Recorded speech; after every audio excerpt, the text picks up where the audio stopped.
strategies. So I can't announce it because I haven't finalized everything, but it's close, and I think you'll be happy with what's going in there.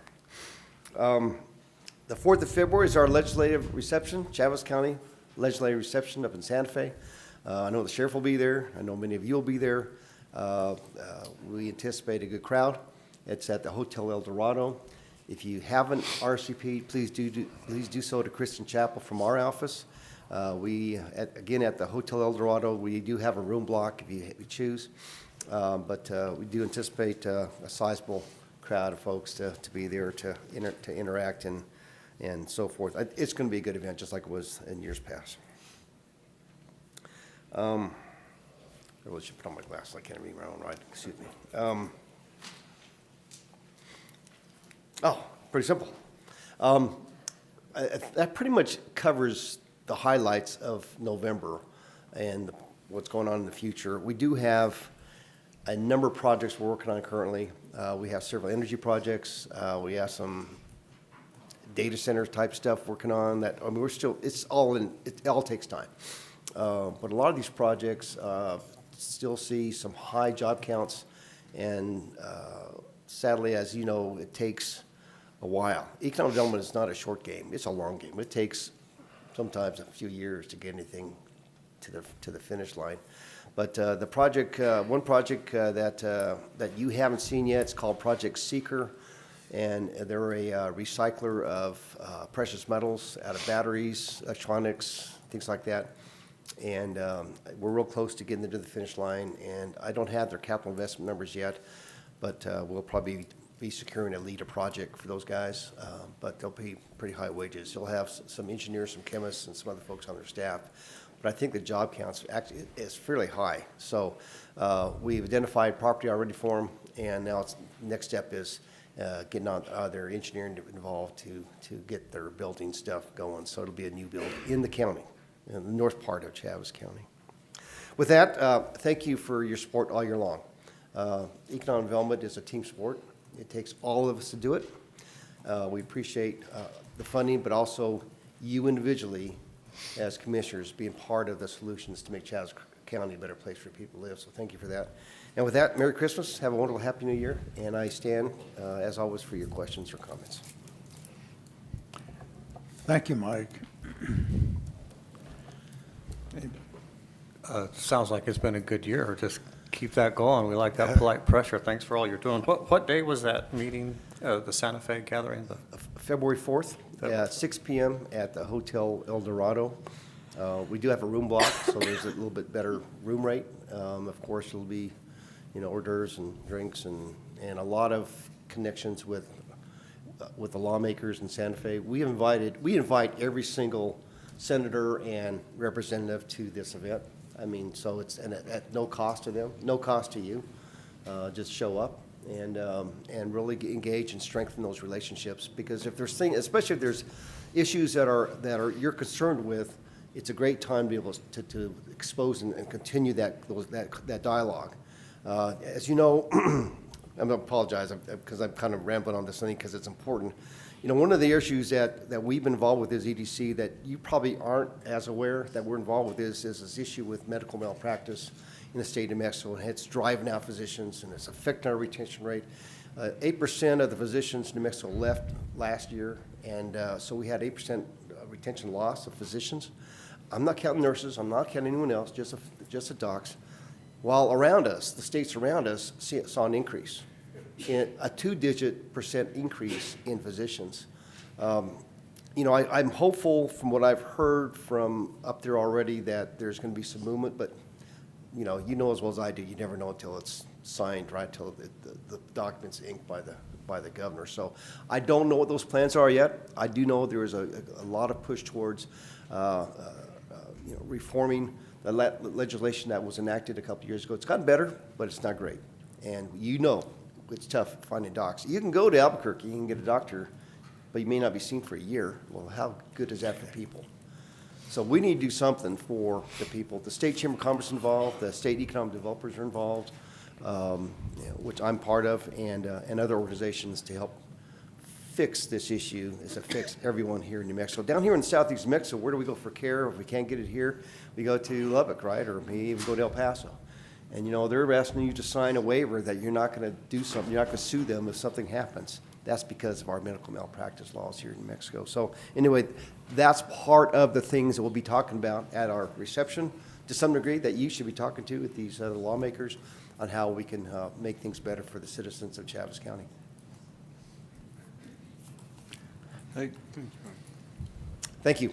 Thank you, Mike. We have Senator Candy Ezell with us today. Candy, would you like to make some comments, please? Make a presentation.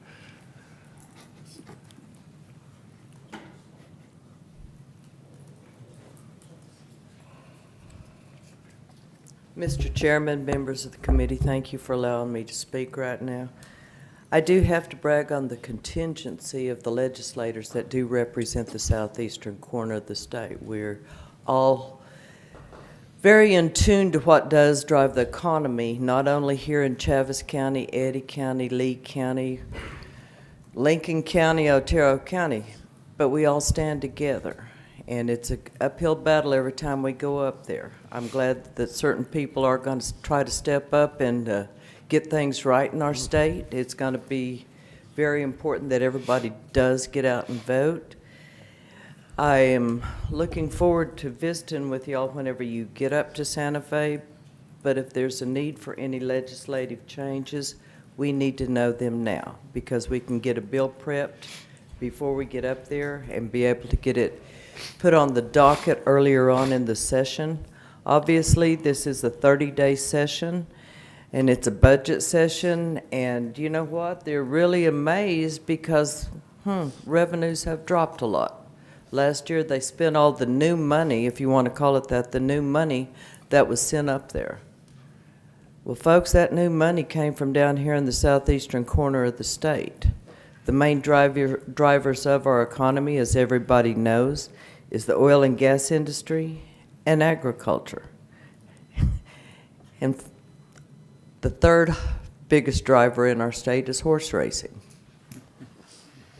And I don't know if y'all are aware of that, mainly because of what all it does for the local economies. We've seen what has happened up in Ruidoso with the devastating fires and floods that they have, and this past year with the track washing out again. That town is hurting, and it's affected people from there all the way down. I like to brag on our area of the state. I'm proud of what we do down here in this area.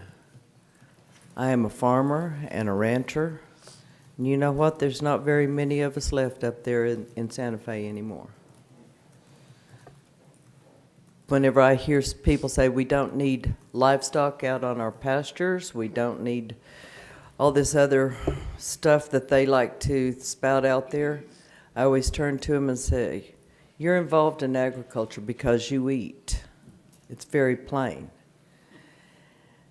We have to keep pushing forward. We have I do serve on the Senate Energy Committee, which involves water, the natural resources that are abundant throughout our state. We have people out there that are trying to stop all this exploration. We've got problems with our roads, folks. We have a road leaving Roswell going towards Tatum that is dangerous as heck. I've had a meeting with the DOT, it's been a little over a month ago, whenever the Secretary Cerna came down. And I said, we have put money aside, and I don't like to say earmarked, but designated that money to go for widening that highway. So I hope that they hold true to what they say, because that is a dangerous stretch of highway. The cost of building anything anymore has gotten out of hand. I got money for the fire department in Roswell to build the women's dorms and bathroom facilities. I got a call, if today is Thursday, it was Monday or Tuesday, from the fire chief of Roswell saying, that's not enough money. Costs have gone up. It's gone up by close to $300,000 over the proposed budget on that. We see what's happening here. But you know what? We all have to work within a budget. our state does have a good budget until all that money is being spent. We can't keep having new little projects pop up that originate up in the northern part of the state, expecting that money to come into their coffers from this end of the state. Whenever the industries down here in this part of the state pay for our first responders, all of them, pay our school teachers, pay for the building of libraries, of hospitals, and the list goes on and on and on. They need to wake up and understand what they do, and I'm looking at you, Commissioner, and I do wish you the best of luck in your desire to be our next land commissioner. I really do. Thank you. But if there's any questions, any comments, I'm here, okay? We do, like I said, our contingency from this area all stands together. So thank you for allowing me to speak. Mr. Chairman, Commissioners, real quick, I wanted to announce, I guess, that next month we'll have on the agenda ratification of an agreement for the legislative assistance to be able to utilize our building next door. Stan had it drafted, but the state uses their own documents, so we started over, but it should be done within the next day or two, and we'll have them right next door. So if anybody in the community needs to talk to Senator Ezell or Representative Murphy or any others, they can just stop next door at 1600 Southeast Main. Suite E is where they'll be located, and they're there to serve our community. It's really an honor to be able to help them find a space. Thank you for being here. We appreciate that. We appreciate the locale of where this office is going to be, because using it will not only be me, but Senator Townsend takes in part of Chaves County as well as Senator Scott, Senator Boone, and we don't know yet who Nick Paul's replacement is, Senator Paul's replacement. On the representative side, we have Angelita Mejia, Mark Murphy, Andy Reeb, Jimmy Mason, and John Henry. That also represents Chaves County. And that is a very good place for us to all be able to take care of business there. So thank you all very much for doing that. Any other questions? I had a quick one.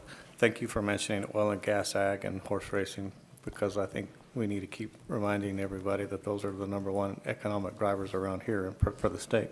But on behalf of the horse racing, I heard that Ruidoso was going to be down on their dates for the casino opening here pretty soon. And then, what is that true? And what are they doing? Are we still going to have horse racing next year, or what's going on? Yes, sir, we are going to have horse racing. There has been a submission by the owner of the Downs at Albuquerque, who 2 years ago bought the Sunray Park in Farmington. The decline at that racetrack has been pretty phenomenal. The casino that is at that racetrack has dropped close to 30% because of the tribal casinos that have been around there. So he has purchased land, or is planning on purchasing land in the Clovis area to move that license to the Clovis area along with that casino. They cannot have the casino open unless there is live racing on the ground, and that is in statute. So, but Ruidoso has not cut down on their days at all. The track that is proposed for Clovis will not be completed until 2027. So that's what we've got going on. Thank you.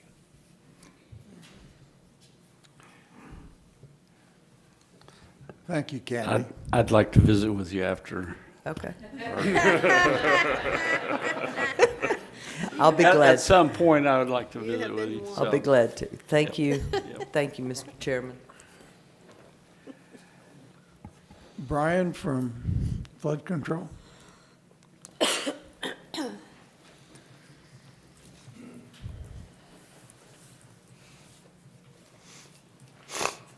Good morning, Mr. Chairman, Commissioners.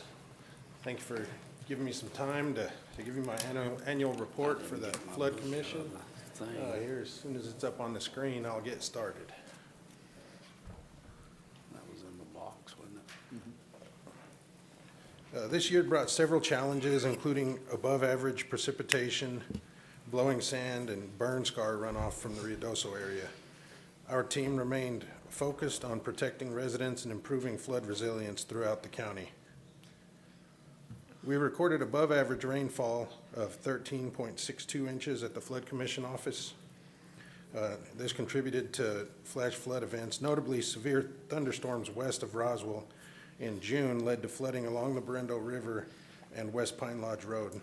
These areas remain a priority, and we anticipate addressing them following the completion of the levee and H&H study by FEMA and DHSEM. Last I heard, the H&H study was getting close, so hopefully we hear something new on that coming up real soon.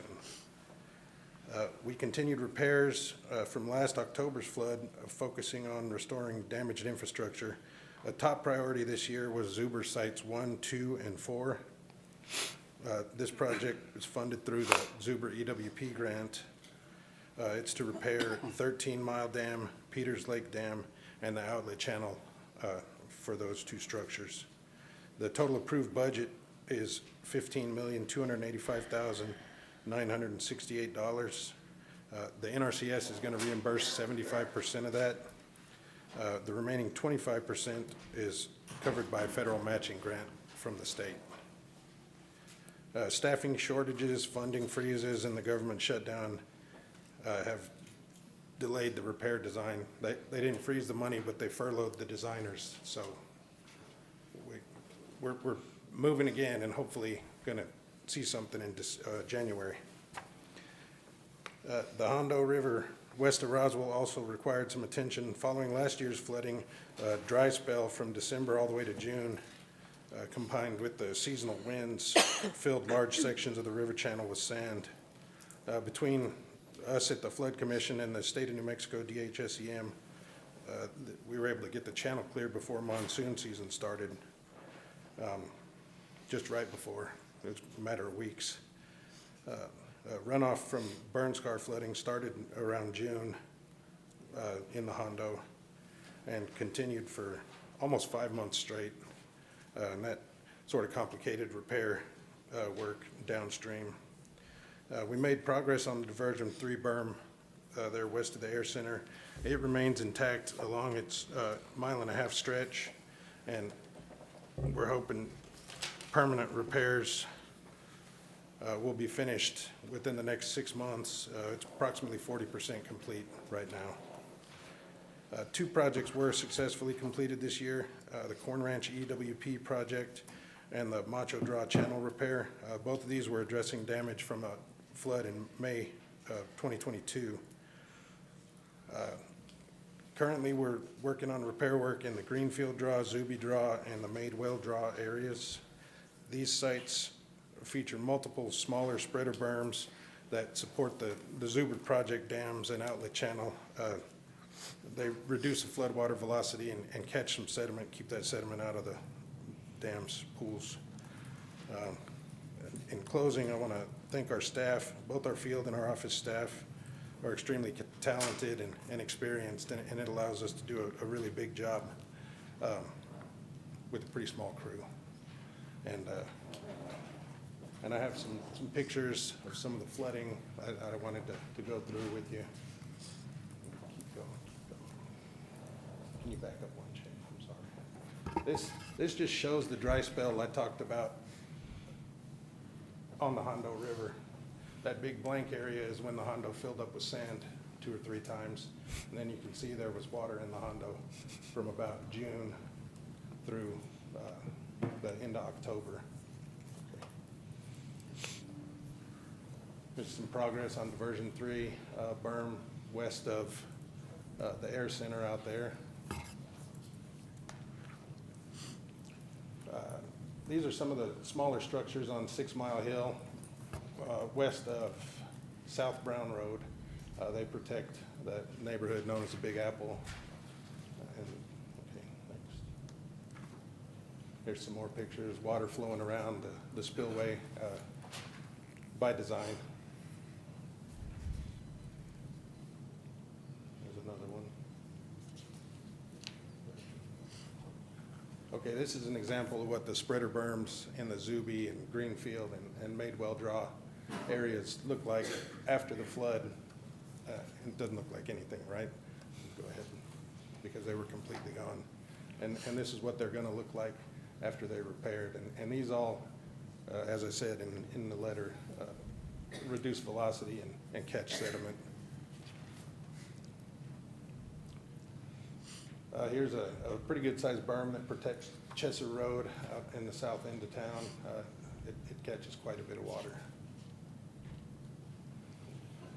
The Berendo Cutoff Channel. This is the channel you can see from the Main Street Bridge, North Main Street on the Berendo River. We're laying those shear walls back, making those safe, and just touching up that channel to make it safer and make it divert more water away from the residences in the area.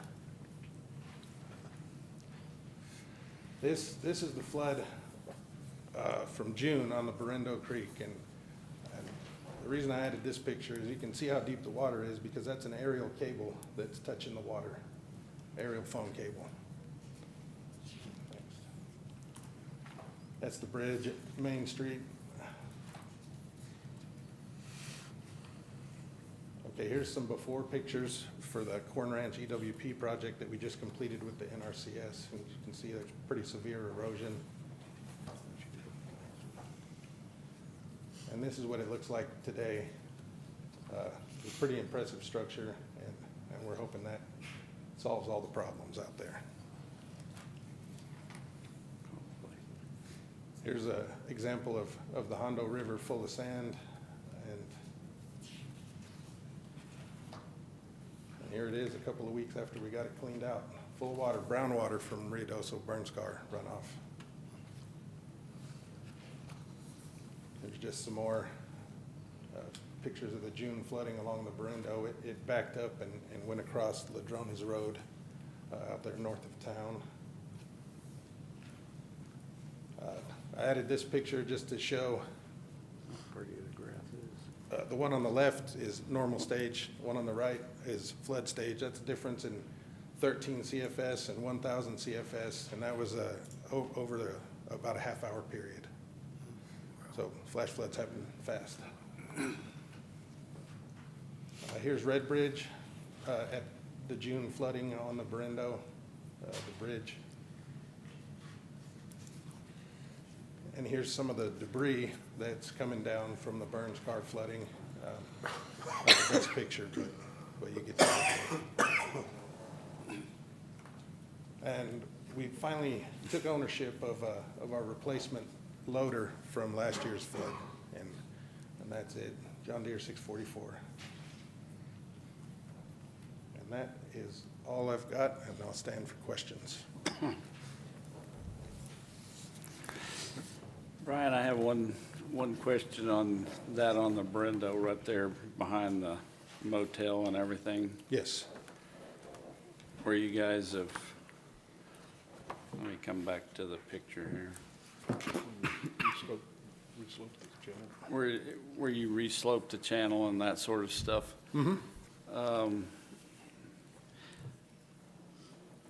Those sidewalls on there are not too steep or anything. I mean, there's been a lot of stinking homeless people back there, and or even some public for the kids and stuff. It's not too, that's not just a straight sheer wall or anything. It's got a slope to it.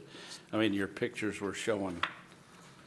I haven't been back through there to kind of look at it, but The pictures are maybe a month and a half old at this point, and part of what we're doing is sloping that because it's sloughing off, and it was a shear wall, about a 20-foot drop, so. yeah, that's what I was trying to get at. Is Yeah, we're making it it's- safe, Okay, or safer. okay, because there is a lot of traffic, I think, goes in and out of there, and And I think the property owners are talking about putting a fence up once we finish work because they don't like the traffic in and out of there either. okay, yeah, perfect. I've got a quick question. Has there been any efforts to reseed any of those projects that have taken place on Brendo or any of those places that were destroyed, or are we? We have not reseeded at all. Isn't the, on the EWP programs, aren't they supposed to reseed them or not? That's something we have I to mean- agree upon, you know, with the contractor and the NRCS at the beginning of the project. I mean, kind of like the one out my way. It was in there to begin with, and then something fell through on it, the funding or that sort of stuff that kind of fell through, but there is one other thing out there that needs to be done by spring on that, on those culverts up closer to the highway.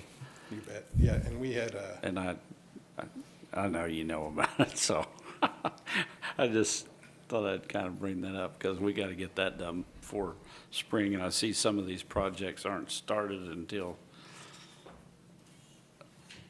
April or something. I think that's what I seen on some of oh, the new the EWP dams and projects. stuff. And I kind of Right. wonder about that April start because, you know, it's been a few years back that, several years back, but it's been a long time coming. We haven't had that April hailstorm, and I kind of want to, if we could start a little sooner than that, it might protect us a little bit, because, I like I would said, love- we will have one of those storms one of these days. Yes, sir. I'd love to start yesterday. Yeah. but, Ryan was. But we know that some of these things gotta take some time to get all the paperwork done, but Yes, sir. anyway. Brian was nice enough to take me on a little tour on the dams out west in the valleys. You know, they were overtopped, but they're still secure. They're still standing. The emergency spillway was overtopped, was- but the actual dam wasn't overtopped. Right. Peters Lake had a small section that was overtopped, but But- most of them were just emergency. But spill. there's some erosion there, but yet they're still Still Still- solid, yes. sturdy. Thank you. Okay. They just, I do like your pictures there. I had a lot of green grass and everything in the Yeah. background, and that's something we haven't seen in a while, so, It's not. good. Thank you, Brian. Thank you. Extension?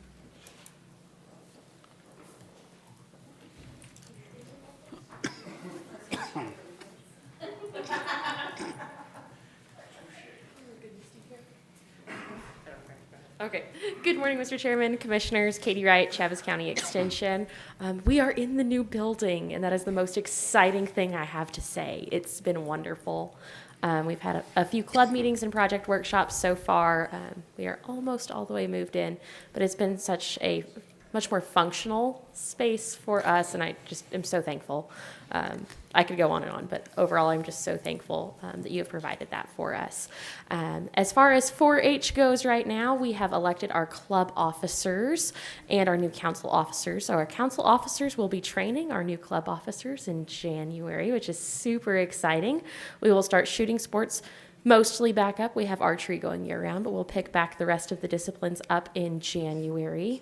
And the other super exciting thing is that we have our annual awards. So typically that's in the beginning of December, but our youth have gone through their parliamentary procedure and voted to move the awards to their New Year's dance. So that will be January 3rd at 5 o'clock. We've sent out invitations to, of course, you guys, our senators, our representatives, Fair Board, all the important people that help make what we do possible. We would love to have you there if you are available. So that's January 3rd at 5 at the fairgrounds. We will be celebrating all of the youth's accomplishments throughout the year, and of course, recognizing our supporters. And there'll be tacos. So you should be there. Otherwise, that's all I have on the 4-H side. Thank you. So yes, definitely we've heard great compliments from our clientele on the new office. So thank you so much. The new year brings a lot of ag conferences for us. And so I've got some dates for y'all if anybody's interested. So the Hay and Forage Conference will be taking place in Ruidoso, January the 21st and 23rd. The Cotton Growers Conference is taking place there as well on the 21st, and the New Mexico Crop Production Conference will take place that next week on January the 26th and 27th, all up in Ruidoso, and they have some great rates if registration's completed by the end of this year. Also on the ag side, we graduated 9 of our Master Gardeners interns, and they are gearing up for a new year that starts to set in January. So they're having an open house on January the 14th for anybody that may be interested in joining the Master Gardeners this next year and going through those class workshops. Also starting in January is our new health, wellness, and prevention classes. So we're going to offer a yearly series on all things health, wellness, and prevention for diabetes or chronic diseases. Those classes are going to be on Tuesdays at 4 at the office. And they can enjoy some guest speakers from around the community, some cooking demonstrations, and just overall kind of education on preventing some chronic diseases. But with that, we will stand for any questions. What I'd like to know, hold on, I'm sorry, I'd like to know, when is the ta-da with cookies at your new office? Say that again. We have to have a big ta-da for your new office. So I'm working with Alex on that one. We all are anticipating. It's been a big project and a long project, so we just like to see it and walk through it and welcome you home. So I think we talked about January. We're still working on some. Good. The holidays we ran in with their move Right. and everything, the holiday season.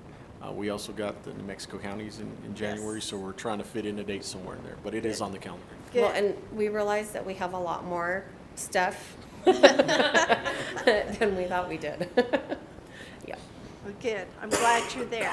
I drive by it and wonder all the time, so it's nice to know you're there. Yeah, so I was visiting with Alex earlier. We're working with NMSU on signage and Signage. branding. Yeah, Good. so everybody knows where we are. Good. We have hit a few hiccups with our telephones. So NMSU IT is working diligently trying to get us up and going on that one. So right now, emails and cell phone numbers are the best way to get Right. us. And you said that NMSU had been here before just to kind of look at it. Are they going to, Yeah, are they so planning on coming they back? spent about a week in our offices Okay. getting IT up and going, Right. how to run some new Wi-Fi and wires and stuff like that to get all the offices. They should be back next week to work on a few more things. They're going Right. to add some security cameras up for us and stuff like that. That also operates with our phones. So when we've got Right. crews there after hours, they can see what's going on outside the building. I would just like for them to, the higher-ups or whatever at New Mexico State, just to come over and see, introduce them to the building and recognize the collaboration between Chaves County and what we try to do. And because I'm very proud of it, because I think it's great. I think it's a great partnership for adults and youth in Chaves County. So Absolutely. I And would we like so- them to know that we take this partnership seriously. Thank you. Yeah, thank you. Chairman, Commissioner, we tentatively look at the 15th, January 15th, maybe after our first meeting. That'd be nice. I'm already in town. We could take a field trip. Yes, that'd be nice. I did tell Katie if I was breathing any better today, I would have just walked down the sidewalk to the meeting today. All right, thank you all. Thank you. Thank you. Jennifer from Soil and Water.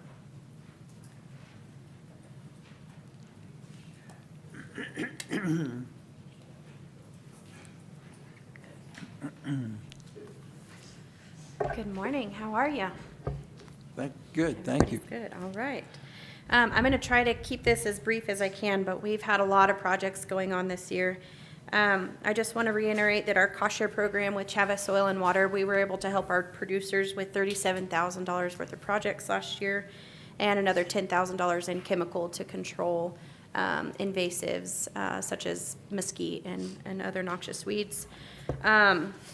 We are applying for a building capacity grant to kind of help with the capacity in our office. And with that, we are hopeful we'll include for 2 years 2 summer interns. that we would like to select from the high schools in this area. So we'll be getting an application out as soon as we get the approval on that grant, and hopeful to have 2 interns each summer.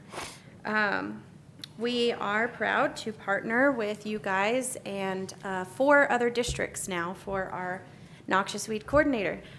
So we are partnering now with Central Valley District, Penasco District, Hagerman-Dexter District, and Border District. So we now, for noxious weeds, are covering all of Chaves County, which we're very excited about. I got a little overwhelmed, I guess, with myself, or excited. I applied for 14 grants this last year, and we were awarded 13 of them. So this year, we are going to have a little over $1.1 million worth of conservation work coming into Chaves County. That is including some restoration work, salt cedar work along the Pecos, mesquite, fencing. We're addressing some juniper up near the Corona area. We have 125,000 earmarked, I like that word also, for restoration along the Hagerman Canal.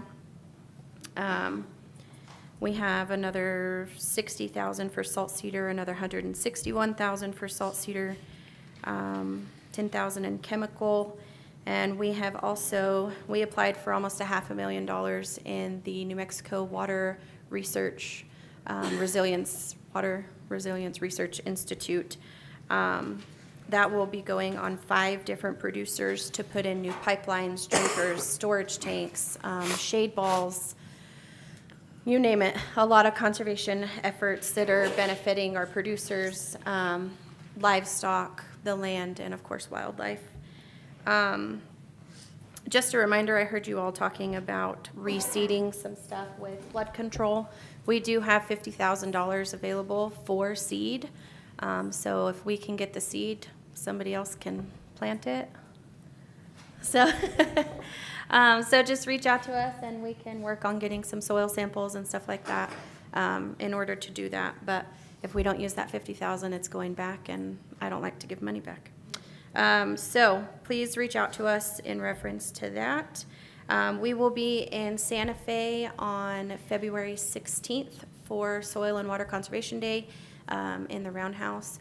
We would love to see any of you there to join us. I'm also the Region 6 Conservation District employee representative. So if you have other districts that are needing some help with their offices, please let me know. And I'm going to pass it over to Drew, who I stole from Extension. Sorry, not sorry. Our new noxious weed coordinator. Which, on that note, those offices are fantastic. Thank you for doing that for Extension. I had to go over there and steal one of my old presentations off their computer to present for continuing education for pesticide applicators a while back. But I'm going to throw out some numbers as far as what we've done for noxious weeds, and this is not end-all be-all of what we've done. Really, what I've gone back is to June, and so just in acres for salt cedar, we've done 2,970 acres, 0.15 acres of salt cedar work. And just to kind of put that in perspective, you're looking at one salt cedar tree on average drinks about 32 gallons of water a day. So over a year, per salt cedar tree on average is 11,680 gallons of water. And so when we're cleaning up that salt cedar, it is providing water to the community and to Chaves County. One of the areas that I'm most proud that we've done is Garcia Flats. We did that in collaboration with BLM, covering a lot of BLM, and we also worked on some of the deeded land around there in order to complete that project. That area is full of potholes that help recharge our aquifer, and so those salt cedars were sucking up a lot of that water before it could go into the ground and recharge our aquifer. And so with those salt cedars gone and dead, we are going to see more recharge within those areas. But also, we're currently working on Milner's Draw, on some salt cedar work, prepping for BLM doing a large-scale salt cedar management in some really thick patches over there. And then also working with some different grant agencies. We completed 118 acres along the Pecos River itself that included BLM and some deeded property as well. And so we're really working with our partners to collaborate within joint space, because we are so checkerboarded between deeded and public land. We're working with BLM, we're working with the state land office, and we're working with our producers in the area to make sure that we are getting the most bang for our buck and controlling the most amount of salt cedar as we can. It's really become a top priority for us to focus on that salt cedar, and we're working, really trying to work more from the outside and the top down, and work back towards the river to help reduce that spread of the seed from the outside drainages back into the river before we truly attack the river full on. But then for African rue, as Jenny mentioned, we are working with 4 other soil and water conservation districts. That way we can work on all the noxious weeds within Chaves County. And so with Border, we scouted over 3,000 acres of African rue to work with a contractor that they had lined up in order to treat the African rue in that area. But then areas monitored and sprayed by our team locally is 27,563 acres of land just in African rue.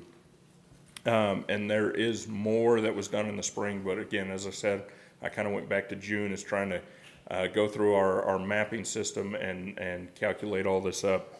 Russian knapweed, we did find quite a few new pockets of Russian knapweed. The flood did a number on us with everyone, but also setting us back in some of our noxious weed control, spreading seed and spreading those plants across. So Russian knapweed, we covered 3,460 or 96.99 acres of land, and we found a lot of new locations, especially along that Hagerman Canal, just because that's where the water was flowing. That canal was helping kind of slow down the water to allow the seed to drop in those areas. Same thing with Malta star thistle. Malta star thistle only spreads by seed, and those floods anywhere along any of our drainages, we are seeing a drastic increase of Malta star thistle. It planted it all over the place. But one of the projects that we have coming up, which is going to be open to the public to come learn how to run a control burn, but we're also running it as a trial to utilize fire as a means of controlling Malta star thistle. And so we are going to be hosting a control burn in the Hagerman area, in an area that is new, a new location for Malta star thistle after the floods. And so once we have those dates, we'll be sharing that with you and our local fire departments, so that they can come out and kind of see how a control burn's done, help us with that, but also kind of get education on some of that as well. And then also our ag producers, we want them involved with it as well, because this is something that they can do a little bit of as well. And so we're hoping to be able to utilize fire, not just herbicides all the time for that. And then going back to the reseeding and a lot of what we do, I am looking for funding and actively searching for funding for a spray drone.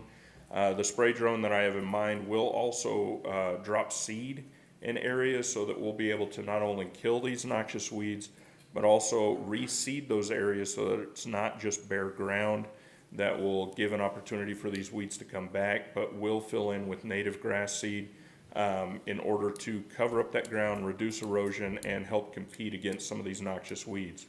And so that is something we're actively doing. And then just the spraying aspect with the drone, being able to do aerial coverage in some of these areas, it'll help us reduce that spread of those noxious weeds, because in some of these large patches you have to drive through to broadcast spray, but you're also tearing up, say, African rue, and you have the potential to spread it as well in those situations. So with a drone, we would be reducing the spread, having a higher efficacy in our control, and then also be able to spread seed in those areas. So we're really excited about what we're doing, and it's only going to get better from here.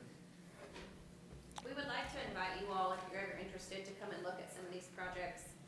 Like he mentioned, the stuff that we've done along the Pecos, the salt cedar removal it looks complete, it's not even the same area. It looks completely different. We were sure to stay away from the cottonwood trees. There's a huge grove of cottonwood trees in this area that we're hopeful will kind of replenish and provide, a habitat for wildlife and livestock life. I want to go. All right. Come on. Don't Let me know when. Where you lived. And for a lot of folks in the crowd, I don't think you might not understand how important it is for them to do the weed management. A lot of those seeds can lay dormant for upwards of 40 years, so you're continually having issues depending on the species. So I applaud you, absolutely applaud you for doing your grant management, because that's a lot. Yeah. And then, And then some of those plants, I mean, we're talking 40,000 seed per flower. Right. So they're very fecund, they're very adapted to growing in our region, and a lot of them are very adapted to our arid, hot, dry climate. And they kill off any native vegetation around them. And so we really want to stop them because it benefits our livestock producers, it benefits our agriculture, but it also benefits wildlife because they are destroying habitat. Drew, if possible, I'd like to get a little sheet from you or something on your #1 water robbers and the species and what you're doing. Oh, salt cedar's the #1 water robber, 100%. I mean, USDA, juniper is another really bad one, especially when it's encroaching in our grasslands.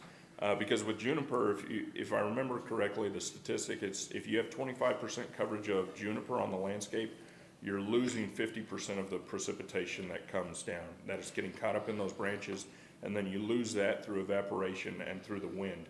And so it never hits the soil. And that's just 25% coverage of juniper, a 50% loss of your moisture. And then with the salt cedar, according to USDA statistics, a really mature salt cedar can drink upwards of 200 gallons of water per day. But on average, you're looking at 32 gallons per day per tree. And in some of those cases along the Pecos River, 93% of the vegetation is nothing but salt cedar. So you want to talk about damaging to the ecosystem. And that's something we brought in as humans a long time ago to shore up that river.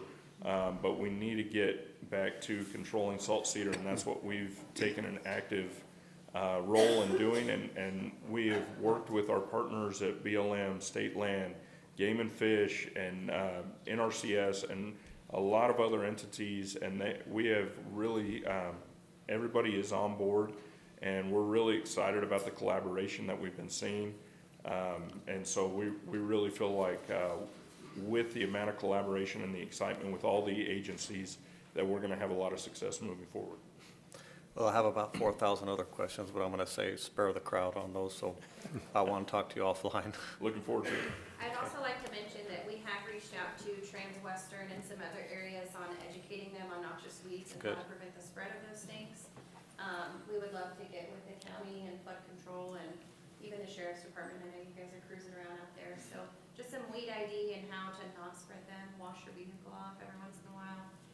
We'd really love to see a wash station somewhere for noxious weeds along the county, along the highway somewhere, so.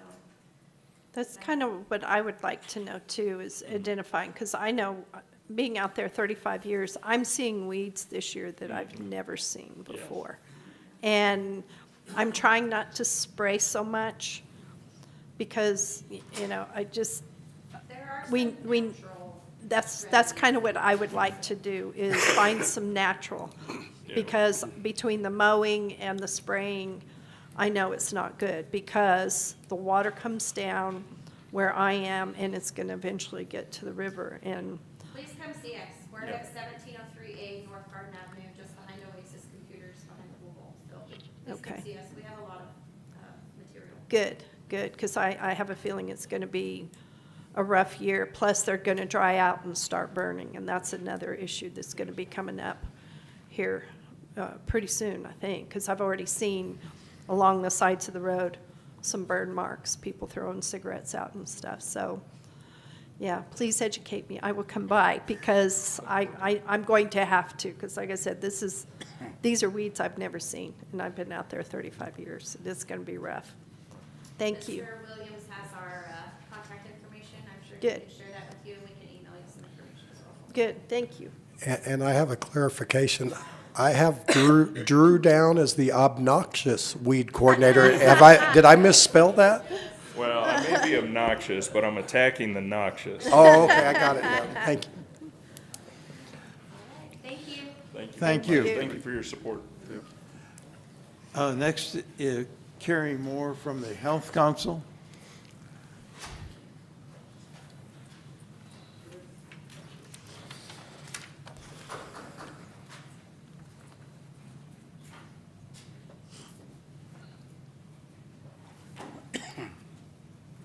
Good morning, Mr. Chair, Commissioners. Carrie Moore, Director of the Chaves County Health Council. Because of the timing, I'll go really, really fast. So if you need me to slow down, you have to tell me. Just a quick update on what we were able to accomplish last year. With our mission to reduce gun violence and suicide rates in Chaves County, we distributed over 800 gun locks. We provide quarterly suicide QPR trainings to the community through our Together with Veterans program. We were able to provide over 5,400 free bus rides to veterans using the city bus services, which we are pretty much interacting with 1 in 3 veteran households in Chaves County through one of our services. Our Health Expo, we do that annually. We were able to pay for 28 mammograms for uninsured and underinsured women. We created our first resource guide and distributed all 4,000 of those. We are now currently on our second version, and since August, I have distributed nearly 5,000. I'm almost out. So it is a wonderful thing that the community is loving. With the resource guide, that's kind of tied into our 211 resource line. As you know, Chaves County operates, well, the Health Council operates the Chaves County 211 resource line. This is the 2425 numbers. So we had over 4,200 calls come through the 211 line. Most of that was tied to the disaster services. If you remember from last year, my first day with the Health Council was the Ruidoso fire. 4 months later, it was the flood. So it's been a very busy 211 season last year. This year has been slow, and I'm loving it. But our top needs have been, last year it was disaster services, and then of course it's always utilities, housing, and food. And that is kind of what we had our update on that one. The other big piece is that for this year, we are part of the Behavioral Health Reform and Investment Act, the SB3 funding. So that was passed in 2025, New Mexico's most significant efforts in decades to rebuild a coordinated, equitable behavioral health and substance use system. The act restructures the state into regional planning areas to ensure that resources and services reflect local needs rather than statewide averages. Chaves County is part of the local collaborative Region 5, LC5 is what we call it, which includes Chaves, Eddy, and Lee counties, with Eddy County serving as the lead and fiscal agent. Under SB3, each region must identify its top 5 behavioral health priorities and develop a 4-year plan that aligns with statewide standards for quality, evidence-based practices, and culturally responsive care. To jumpstart the improvements while long-term plans are being created, the Healthcare Authority launched the Early Access Regional Funding. LC5 is currently applying for $2 million from this funding pool to be shared among the 3 counties. We don't know how the distribution is going to be split yet, but the investment is intended to address urgent gaps such as crisis service, residential treatment, medication-assisted treatment, prenatal and perinatal substance use care, and immediate workforce needs. This approach ensures that southeastern New Mexico can begin strengthening its behavioral health system now rather than waiting for the full planning process to conclude. For Chaves County, SB3 offers benefits that are both substantial and long overdue. As historically high-need, low-resource area, Chaves County will finally have a formal role in determining regional priorities and influencing how funds are allocated across LC5. This regional planning model ensures that Chaves County's districts challenges such as long travel distances, severe workforce shortages, and the absence of crisis, detox, and residential treatment services are not overshadowed by more populated areas. Instead, SB3 elevates the need for rural communities and directs state resources accordingly. The early access funding application and future regional grants have the potential to bring new services into Chaves County that residents have never had locally. This may include crisis stabilization, mobile crisis team, detox, withdrawal management, expanded outpatient therapy and psychiatry, recovery housing, peer support services, and enhanced school-based youth supports. Take a breath. I said I could go fast.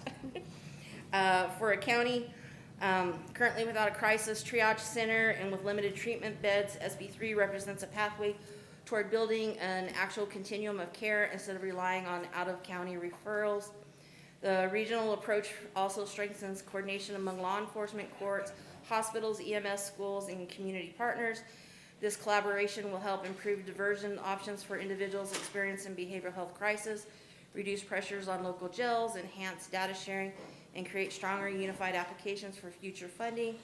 Importantly, SB3 places special emphasis on rural and frontier counties, prioritizing equitable distribution of resources and reducing the longstanding concentration of behavioral health services in metropolitan areas. For local providers, nonprofits, community organizations in Chaves County, SB3 opens new opportunities to apply for regional grants, expand existing programs, participate in coordinated care partnerships, and access training and technical assistance. These efforts are expected to strengthen the behavioral health workforce, attract new providers, generate economic benefits through job creation and program expansion. In summary, SB3 offers Chaves County a historic opportunity to build the behavioral health infrastructure that has lacked for decades through regional planning, targeted funding, and strong system collaboration. The Act promises more services and more providers, more sustainable funding, and a true crisis treatment system rooted in local needs, ultimately improving the health and safety of residents across southeast New Mexico. What we do know, we all know this, is that the state of New Mexico is funded off the sweat of the backs of those here in southeastern New Mexico, and the money doesn't flow this way. Thank you. So we are definitely going after and trying to make sure that that funding comes here and support the services that we have going on. Part of the SB3 is the community listening session, which will be January 13th. This is where the community can come together and discuss what needs, what gaps we have in services. So this is an important meeting so that we can start filling in those areas. And that is all I have. I'll stand for questions if you have any. Thank you very much for your, I don't have a question. I just say thanks for the bus rides to the veterans. Those are hugely needed. Thank you for that. Thank you. And Mr. Chairman, it's great to have so many people giving their end-of-year reports. We also have a group here this morning going to talk about a solar project called the Tumbleweed Solar Project, and I believe you're ready to give us a quick update on that. Yeah, I don't have a presentation to put up. I brought some. Okay, we can hand those out if you want to go ahead, and Alex will do that, and that way you can get started on.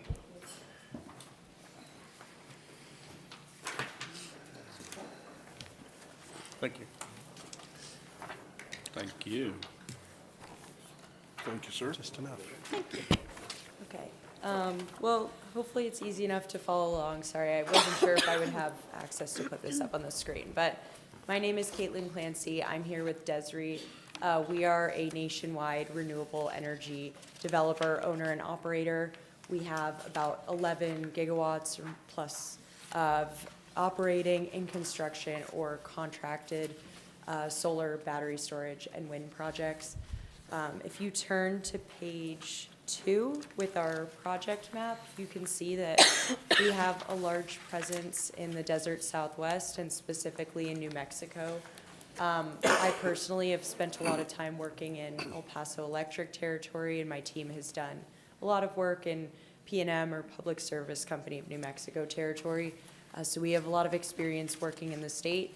And so far, we've met with Bill and also Lewis from your team to discuss our project here. And this is not a permit hearing by any means. We're just here to give an introduction and kind of give you a heads up about the project. But if you turn to page 3, you can see a summary of our project. This is planned to be a 350 megawatt solar and 350 megawatt battery storage project about 13 miles east of where we are right now. And it's going to be a 4-hour battery storage facility coupled with the solar. It'll be connecting to Excel infrastructure within our project area. We currently have 3,500 acres or so leased with one landowner for the duration of the project. And the project's going to be just south of Highway 380. We're looking to probably start construction in the beginning of 2027 and start operations by the end of 2028. So roughly targeting to bring our permit application to you all sometime next year in 2026. We're probably looking at March or April timeframe. And what we would actually be targeting here instead of a conditional use permit or special use permit would be a zone change to industrial. Just as a heads up there, we've discussed this with Bill and Lewis so far, and we're working on site studies right now for engineering studies and then also environmental, so cultural, wetlands, biological, all of that. We're looking to have all those studies wrapped up hopefully by the February-March timeframe. We anticipate that this project will create about 400 to 500 jobs for construction for the 2-year construction duration, and then up to 5 full-time operation and maintenance jobs. Generally, solar is a quiet neighbor. I understand you all have an existing solar project in the community. It's really not close to any residences where we are planning to site this project. It has very limited water use, only during construction for dust control. And we're obviously planning to adhere to any county setback requirements and other design requirements that could be applicable for the project. So I know that was kind of just a very high-level overview. The next page, I have a map to show you where the project will be. But I've included my contact information on the last slide, as well as my colleague Andrew's. So if you all have any questions, please feel free to ask today or follow up by email or phone.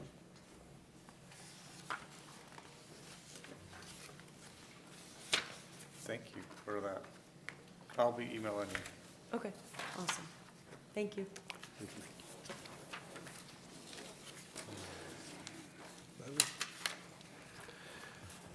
Mr. Chairman, Commissioners, like I say, it's been a great morning to have so many updates, but we're ready to go into our regularly scheduled program. Agenda item number 1 is a request to approve amendment number 1 on agreement A25042 between Chaves County and the Midway Joy Center for the purchase of 1 handicap vehicle in the amount of $95,000. The original agreement identified the purchase of 2 vehicles. However, this amendment revises that scope of work and authorizes the purchase of only 1 handicap accessible vehicle for the Joy Center in the amount of $95,000.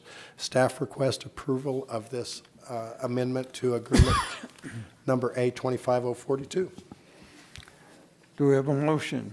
Mr. Chairman, I move that we approve amendment number 1 for agreement A-25-042 between Chaves County and Midway Joy Center for the purchase of 1 handicap vehicle in the amount of $95,000.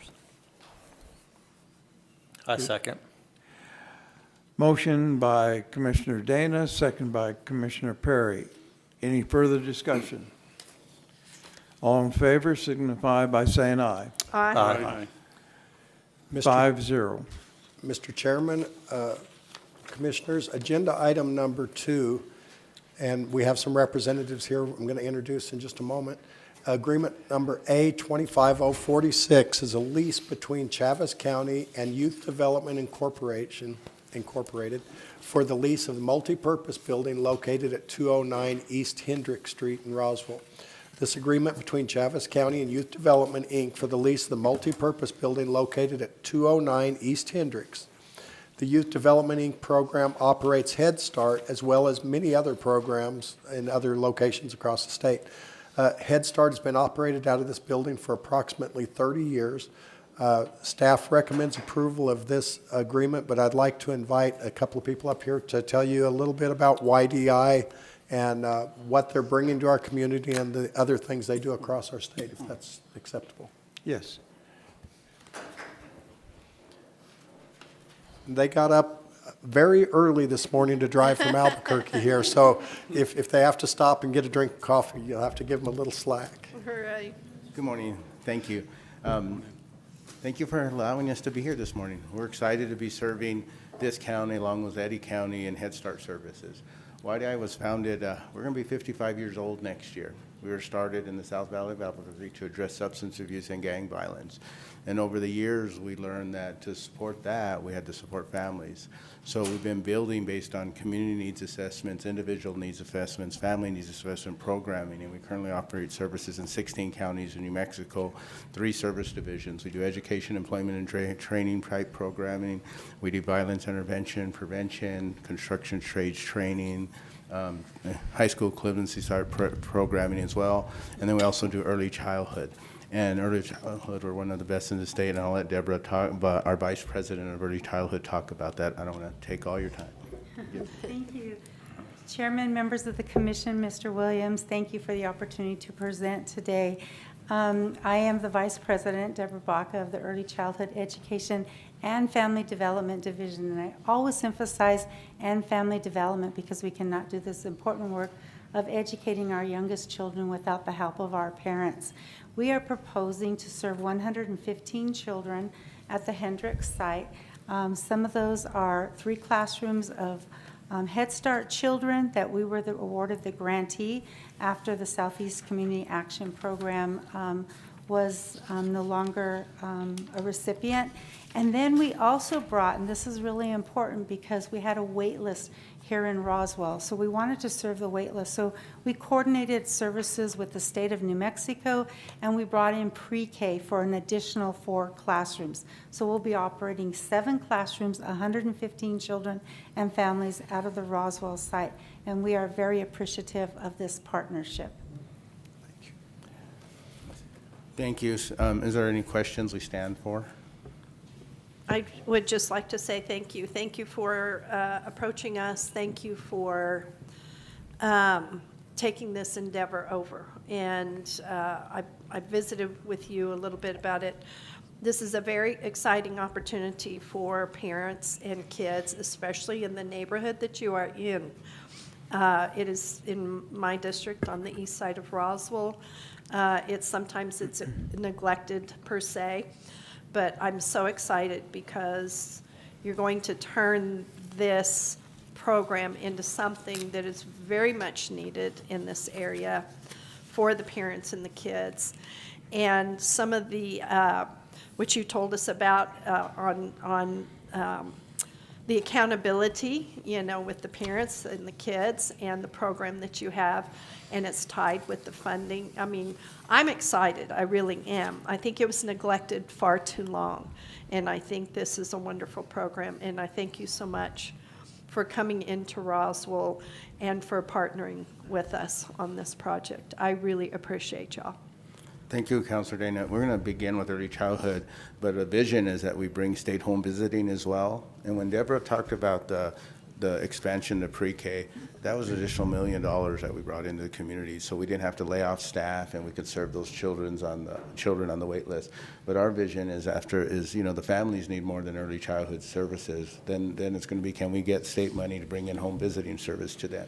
Can we bring our nurses in to do family partnership? We have an evidence-based program that we provide nurses to work with pregnant moms. And it's a great program that's been studied. So after being here and learning about what the community needs and partnering with you all and the other community members in this county, we'd like to expand services to just, we partner with lives to improve, we partner with families to improve lives. That's our mission, and we want to continue to do that in this county. So thank you for the opportunity. And I look forward to working with you on youth, our teenagers and stuff. I have some ideas that I threw out to you, but I think our teenagers need some help in that area too. So maybe we can kind of expand. I'll let you get settled, and then we'll work on some other ideas too. I think it'd be wonderful. Great. Thank you. And before we leave, are we able to hand out some information to you all up there? I know we gave it to a few of you before, but I'd like the other commissioners to have it. Okay. I'd just like to welcome you to Chaves County, and I think the Head Start program is a fantastic program, and it's definitely in need, and thank you for stepping forward and coming into our community. Thank you, sir. Thank you, sir. Do we have a motion? Mr. Chairman, I'd like to move to approve Agreement A-25-046, lease between Chaves County and Youth Development, Inc. for the lease of the multipurpose building located at 209 East Hendricks. I'll second that motion. Thank you for Motion your by support. Commissioner Dana, second by Commissioner Wade. Any further discussion? All in favor signify by saying aye. Aye. Aye. Motion passes 5-0. Thank you, Mr. Chairman. And before we get off this subject, I'd like to point out real quick that they have a whole host of behavioral health programs that they've utilized in other parts of the state. We're excited to maybe see the opportunities to utilize those within our community, as well as opportunities that we might be able to work into our correctional center and our jail. We've talked quite in depth, and it's a really exciting time and a really exciting partnership, and thank you for the approval of this. Thank you. Good morning, Chairman, Commissioners. Agenda item number 3 is the request to approve an award recommendation and agreement A-25-048 for RFP 26-01 dental services to Benefit Source of Albuquerque, New Mexico. Chaves County issued a request for proposals for dental services. Chaves County received one responsive proposal from Benefit Source of Albuquerque, New Mexico.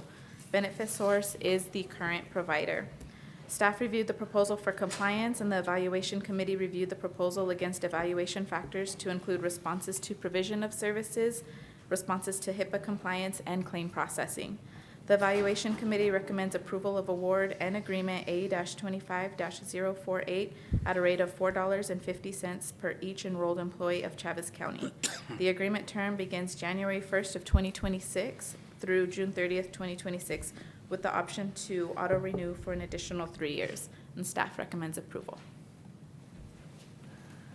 Do we have a motion?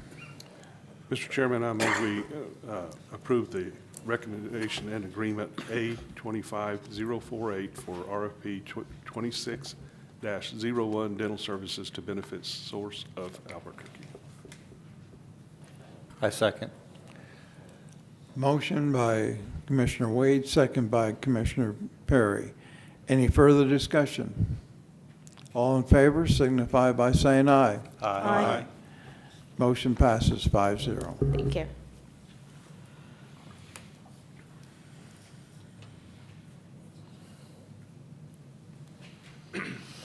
Chairman, Commissioners, thank you. Agenda item number 4 brings forth Resolution R-25-053. It is the final disposition for the 2025 road hearing process for maintenance applications and new road requests. On May 15, 2025, the Chaves County Board of Commissioners gave preliminary approval for the following new roads and allowed 6 months for them to be brought up to county standards. Resolution R-25-053 is asking for the final disposition of the following. Application number 2 and number 8, Osage Road.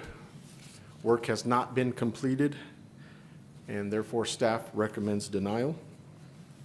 On applications number 4, 5, and 6, that is for Bronco Road, for a new road as well.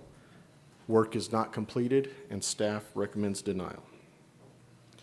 So staff is recommending, once again, the approval of Resolution R-25-053. Do we have a motion? Mr. Chairman, I move we approve Resolution R-25-053. Second. Motion by Commissioner Wade, second by Commissioner Korn. Any further discussion? All in favor of the motion signify by saying aye. Aye. Aye. Thank you. Any opposed? Motion passes 5-0.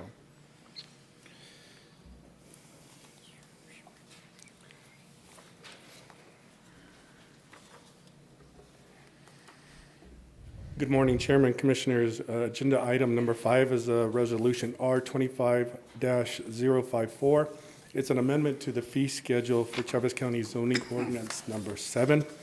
Staff is proposing a new fee schedule for zoning permit applications to better account for staff's expenses that have risen over 90% since our last increase in 2020.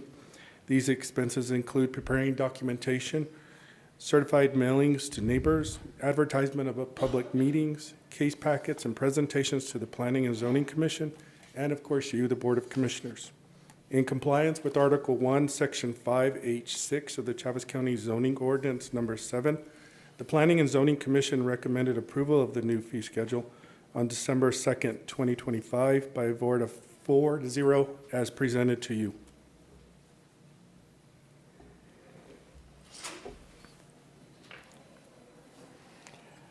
Mr. Chairman, Lewis, I'd like to thank you for the fee schedule. The ETZ approved a very similar one, and this was just adjusted on the maximum fee per project because of the limited population basis on most of the projects here. So, Chairman, I really Commissioners, do yes. appreciate that.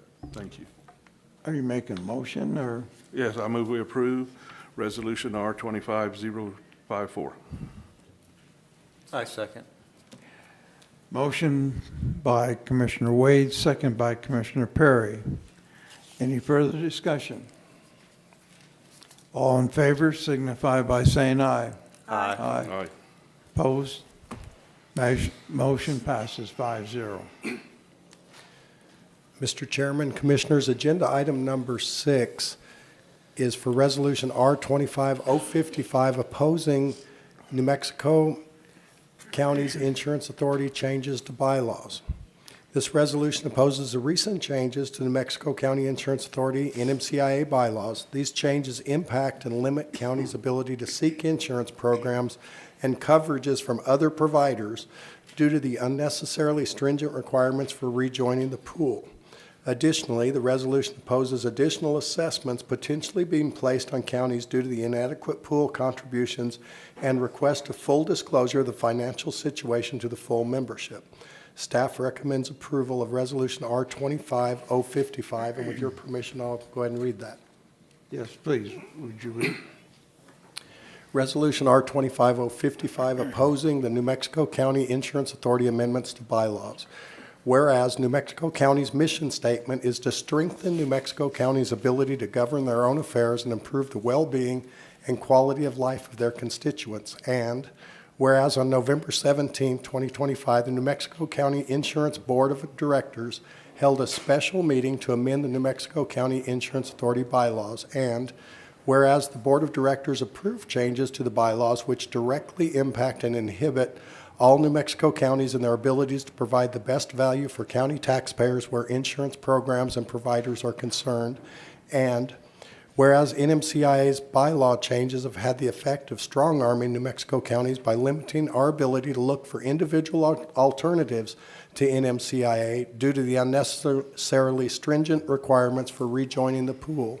And whereas our counties, who determine that it is in the best interest of taxpayers to step away from NMCIA, cannot rejoin for 3 years, even then with no guarantee of reinstatement. And whereas the bylaws that were effective prior to the vote on November 17, 2025 were adopted by a majority vote of the general membership, yet the amended bylaws were adopted by the NMCIA Board of Directors. And whereas during the NMCIA board meeting, it was discussed that 3 counties, including Bernalillo and Santa Fe, have given their 120-day notice to NMCIA that they are seeking alternatives to the NMCIA pool and are considering becoming self-insured. And whereas NMCIA discussed that additional capital adequacy payments to offset lost premiums from these counties if they leave will likely be required from counties who remain as pool members. And whereas pool reserves should have been reasonably adequate to cover outstanding costs for claims litigation from anyone leaving the pool,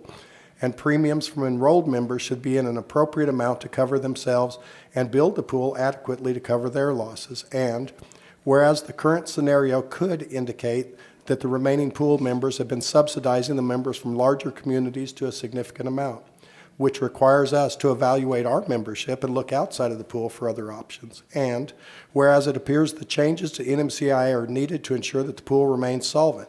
However, considering how these changes could affect our counties, an accounting of the situation should be openly discussed with the general membership, and only then should changes be implemented. Now, therefore, be it resolved that the Chaves County Board of Commissioners hereby opposes New Mexico County's actions which allowed the NMCIA board to change their bylaws, leaving county members in an untenable situation, limiting their ability to fulfill their duty to assure that taxpayer monies be wisely invested. Be it further resolved that the Board of Commissioners of Chaves County requests that the changes to NMCIA bylaws remain unchanged until New Mexico County has appropriately discussed the problem, disclosed the financial condition of the pool, and their requested changes with those who will be required to abide by those changes. Adopted this 18th day of December 2025 by the Board of Chaves County Commissioners. And I stand for any questions. Mr. Chairman, I would prefer to table this till next month and see if a letter would suffice to reach the objective without going through a formal resolution. But I may be in the minority for that, and I'll go with whatever everybody decides. I personally believe that we need to address this situation at this time, and this resolution is just pretty much lays out our concerns to this board. Mr. Chairman, I agree.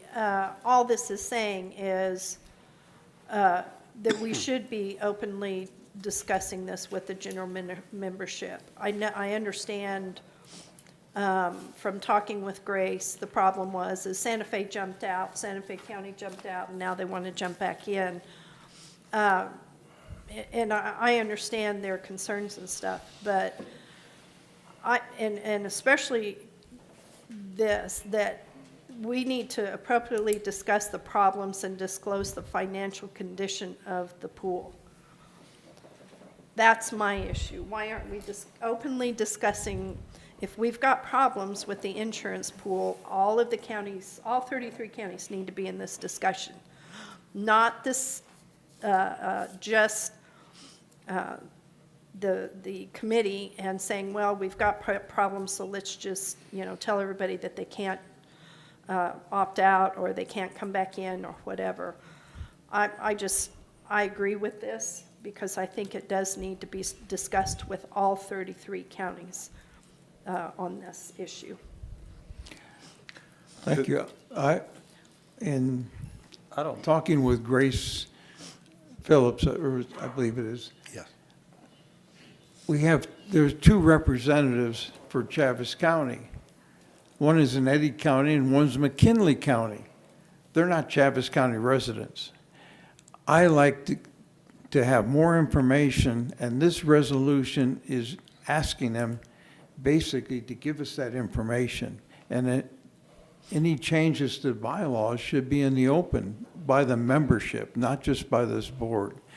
But I think this resolution states our position, and we should send it forward. Mr. Chairman, I move that Resolution R-25-055 opposing the NMCIA changes to bylaws. Do we have a second? I second that. Motion by Commissioner Dana, second by Commissioner Corn. Any further discussion? All in favor of the motion signify by saying aye. Aye. Opposed? No? No. Motion passes 3-2. Thank you, Mr. Chairman, Commissioners. Mr. Chairman, Commissioners, our next item is resolution number R-25056, and I'd like to ask Jessica to phone the representatives of San Juan Mesa. Will it be the Rhodey firm, or will it be San Juan? It's the San Juan people. Okay, Clearway, yes. So while she's phoning them, resolution R-25056 is declaring the intent of Chaves County to issue industrial revenue bonds on behalf of San Juan Mesa Project LLC. This resolution, if approved, would begin the process whereby Chaves County would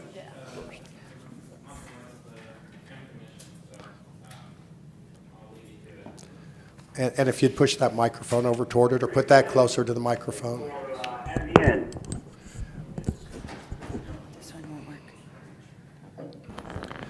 Mr. Chairman, Commissioners. Can hear me all right, but I appreciate the chance to call in and answer any questions that folks may have about our proposed repower of the San Juan Mesa wind farm project. I believe in. Okay, we'll let you know in a minute how we're. Is the It's tough. inducement resolution, so happy to answer questions on that if I can. Hopefully, folks can hear me. Apologies for not being there in person today. Thank you. This resolution, if approved, would begin the process whereby Chaves County would issue 30-year industrial revenue bonds in an amount up to, it's actually up to $60 million. We got the updated amount on behalf of San Juan Mesa Wind Project LLC for a proposed wind farm in Chaves County. Chaves County will be finalizing the pilot payments in lieu of taxes, funds which would be paid over the entire life of the bonds. No bond shall be issued until the County Commission approves an ordinance authorizing the issuance of bonds. This resolution is commonly referred to as an inducement resolution and in no way obligates the county to any further action unless approved by the County Commission. Staff is requesting permission to publish for a public hearing as required to enact the ordinance and to issue the IRBs, and that'll be coming later, probably in January, maybe February. It'll be February. Okay, and staff recommends approval of this first step, which is the inducement resolution to issue industrial revenue, or the intent to issue industrial revenue bonds on behalf of San Juan Mesa Wind Project. And I stand for questions, but I'm going to go down closer to the phone so I can be a relay and answer and pass along. If hopefully that'll work.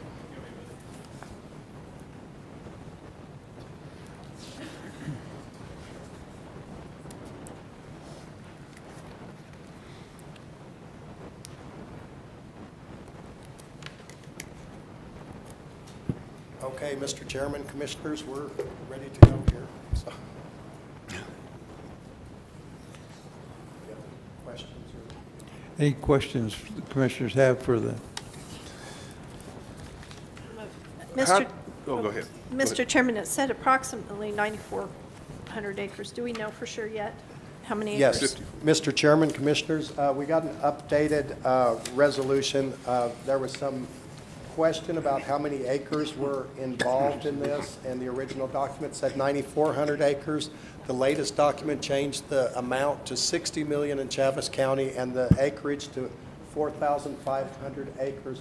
However, I do want to ask San Juan Wind Project a question about that when you allow me.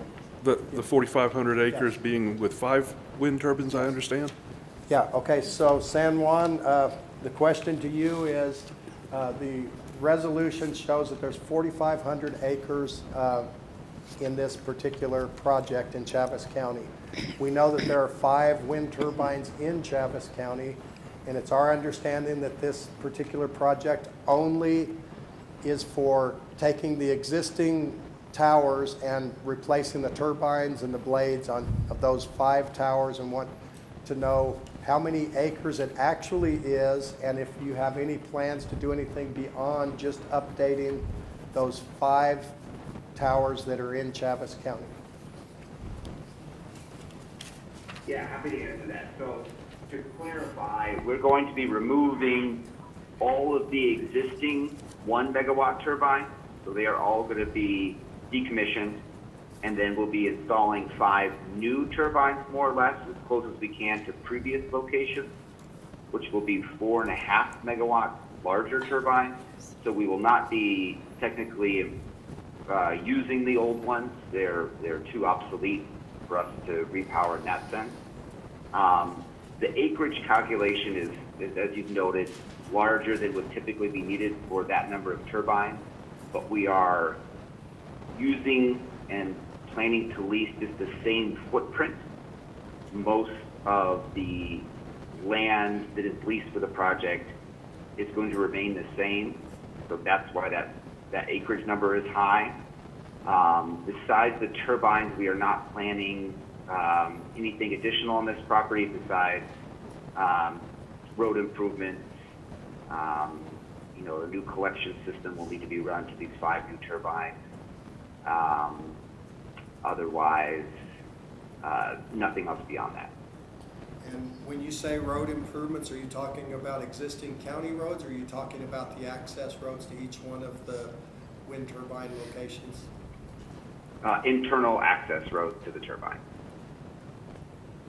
And are you proposing to do anything to any of the county roads to assure that they are back in at least as good a condition as they were prior to you hauling new tower components and turbines in? We haven't talked yet about a road use agreement, but do you have that in mind? Yes, absolutely. I believe there's one Chaves County road that we will be crossing. So we will need to update an updated crossing permit for underground, and then we will be crossing it sort of, the road runs north-south. We will be going east-west. So any improvements would be on that portion, but otherwise we're not planning to necessarily use county roads for access to the project or delivery. But there is one that it crosses the site. So you'll be going cross-country with all of the trucks and stuff and not utilizing any of the Chaves County roads? Am I understanding that correctly? Right. We have an existing road system for the project. We'll be utilizing that and crossing across one Chaves County road. And one quick question, and thank you for indulging me, Commissioners, but I know we've had some questions and want to be sure we can do this. And because of the arrangement with the telephone, I'm down here speaking on their behalf. Another question would be the 4,500 acres that you already have, are you acquiring those acres, and are any of those acres public lands? Are they private lands? What's the makeup of the 4,500 acres if it's additional lands that are not already in your control? No, it's all land already under our control. The majority of it is New Mexico state land, and then some of it is private. Okay, are there any other questions? So being that this is a 30-year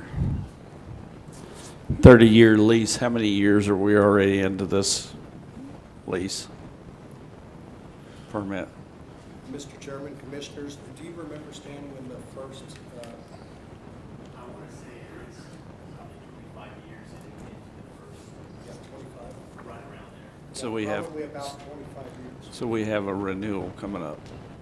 Well, the other one disappears and this one takes its place, is that right? Yes. So that would be correct. So is that why we're, Yeah, because the special use permit already exists for this purpose. They've already got 5 in Chaves County. They're just replacing them with updated.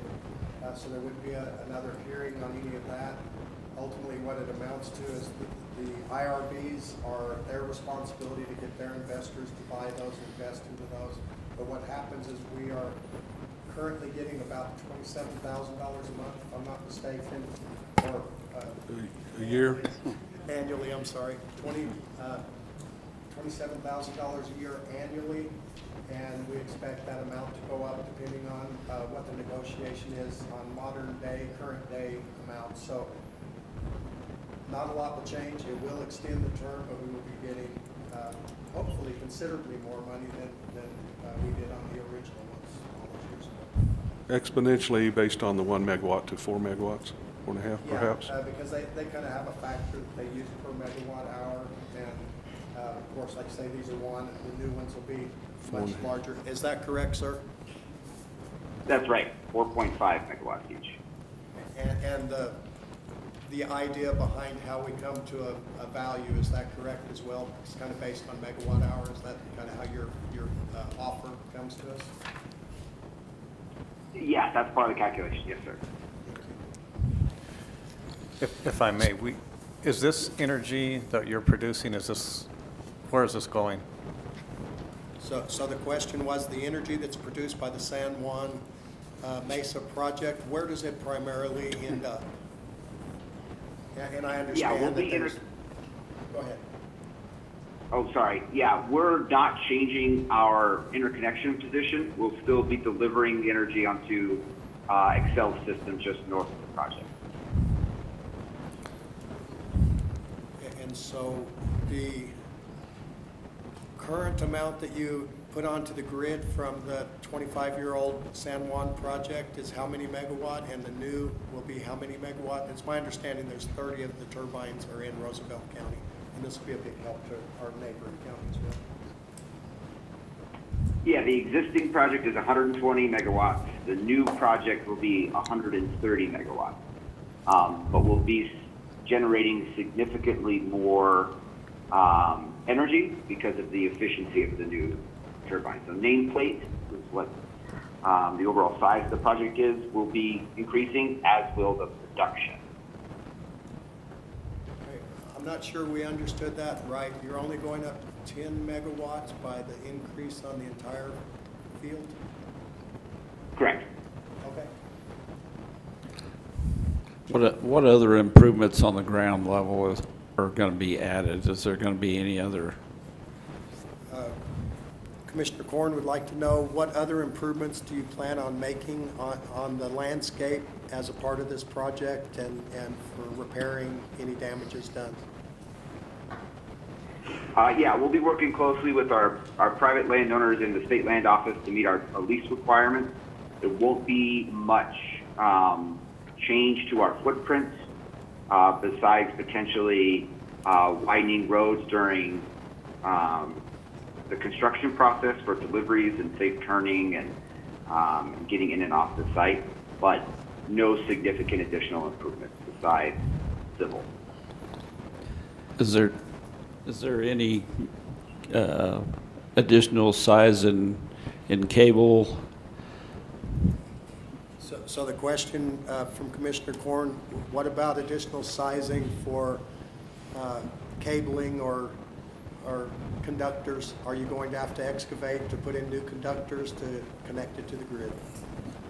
Yes, we will be adding in trenches for a new underground collection system within the project area. The power is delivered to Excel via an overhead transmission line. We will not be making any changes to the overhead transmission line. This may be a question for you, Bill, but did you say we're getting $27,000 annually in taxes off of this?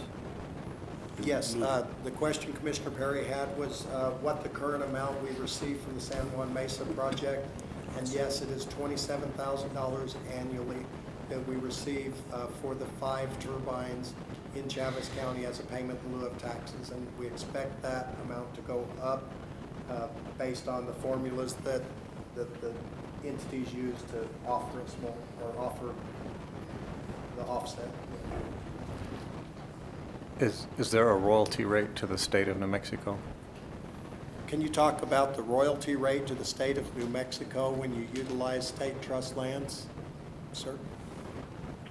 Yes, we're in the process of updating our lease agreement with the state of New Mexico land office, and that includes matching their current form and royalty rates. So they are, which are, have increased since the original lease. So the state land is looking to receive higher source of revenue from the repower than the existing project. Do you have an idea what that is? Commissioner Perry would like to know if you have any idea what the increase is going to be or what percentage it's going to be based on, anything along those lines?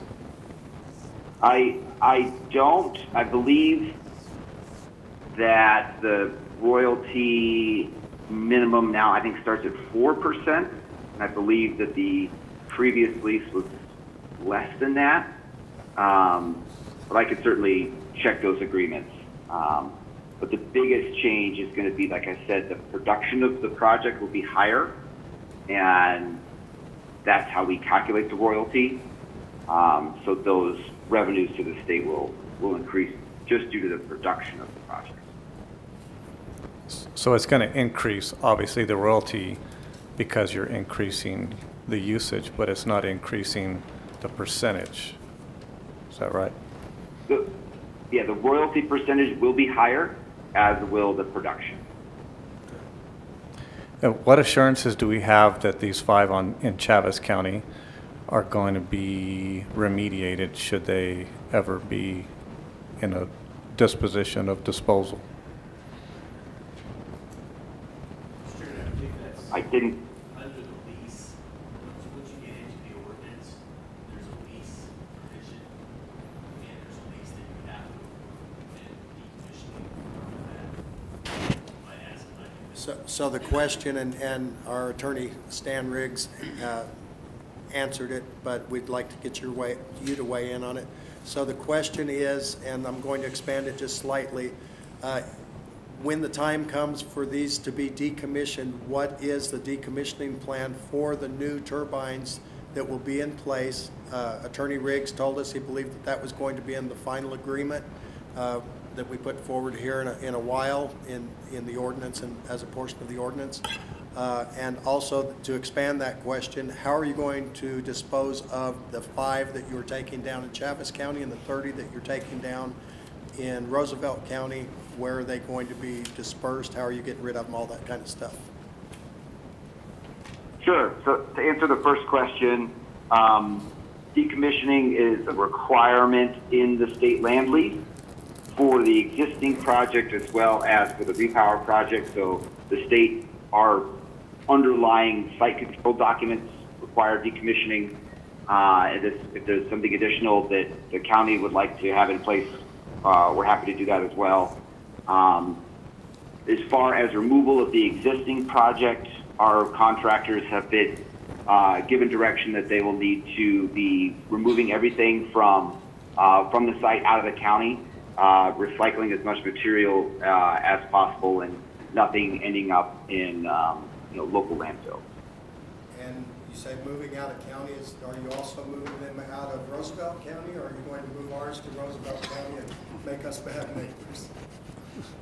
Good. No, good question. They've had the exact same questions you all have, and it will be out of both counties. May I ask, okay, they're going to be out of the counties, out of the state, where do you move them to? Okay, Commissioner Dana has a little expanded question on that.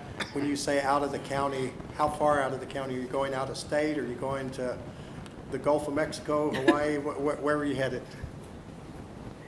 I don't have that level of detail yet. I know that there are dedicated blade recycling areas that our contractor identified. I think the steel towers can be used for scrap. We've given the direction to the EPC contractors of the removal, but they have not provided their plan yet. So I don't have details of, it's going to, Shreveport or, something like that. But when we get further along in the process, we will have that level of detail. And one other question about demolition. What about the concrete bases beneath those? Do you cover them up, or do you extract them and also crush them into smaller pieces, haul them off? How does that portion work? Correct. So we will be removing down to the set amount in our leases, which I believe is 3 feet, typically the pedestal of the foundation, and then and then we will backfill and compact and reseed on top of wherever foundations are. So, excuse me. So you're basically tearing down those 5 existing and putting in brand new, not on the same footprint, but over somewhere. So Commissioner Dana's question was, so she just wants a clarification. The 5 that are coming down will be completely gone, and somewhere right adjacent to them on the same footprint, you'll be building 5 brand new ones, correct? That's correct. Quick clarification though, all of the existing turbines in Chaves County that are coming down, that's 38. So 38 will be coming down, 5 new ones we put in. I don't believe there's 38 in Chaves County. I believe there's 38 total, and the majority of those are in Roosevelt County. No, there's 120 current turbines between both counties. 82 in Roosevelt, 38 in Chaves. Okay. So this is an expansion then of the existing wind turbine farm in Chaves County. We were under the impression you were only replacing the ones that were existing, and we had heard that there were only 5. So you're going from 30-something to 38 with the addition of 5 new ones. So 33 to 38, correct? No, sorry. So right now, the project is 120 1-megawatt turbines. All of those 1-megawatt turbines are going to be removed. And in Chaves, there will be 5 new ones. And then in Roosevelt County, there will be 25 new ones, for a total of 30 4.5 megawatt project, which gets us to the new nameplate. So it's from 38 to 5 in Chavez, 82 in Roosevelt to 25. Okay, yeah, that clears it up. So you're actually reducing the number of actual popsicle sticks sticking up, so we'll have less of those, Yes. but they'll produce more. Okay, thank you for that Well put, yep. clarification. Yeah, we got really concerned there for a second because that wasn't at all what we expected, but thank you for that clarification. Any other? I do. Have you have you currently tapped into any of the new energy grants or anything, or is this just total IRB project? So the question has to do with kind of how you're funding. Is this all just going to be through IRBs, or are you getting additional grants or incentives from the government or other entities that give out grants for this type of power? So no grants will be available. We'll be mostly building this under project financing. Most of our wind farms are built when we go out to a lender and get construction financing. But we will be taking advantage of the production tax credit, which is still available for projects that are built by certain dates. That will be part of the financing as well. But no grants or things besides our balance sheet and third-party financing. Thank you. Any further questions? Call for a motion. Mr. Chairman, I move we approve Resolution R 25056, declaring the intent of Chaves County to issue industrial revenue bonds on behalf of San Juan Mesa Wind Project, LLC. Do we have a second?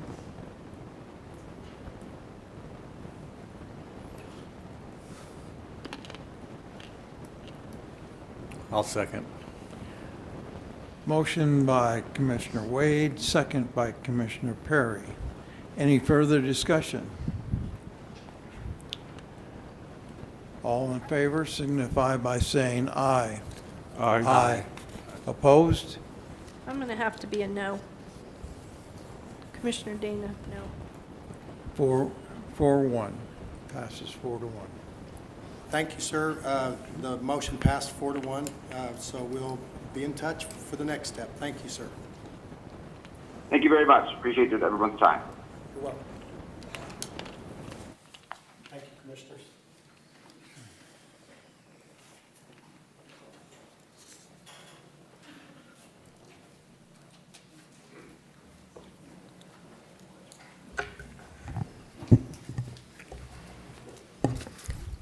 Morning, Chairman and Commissioners.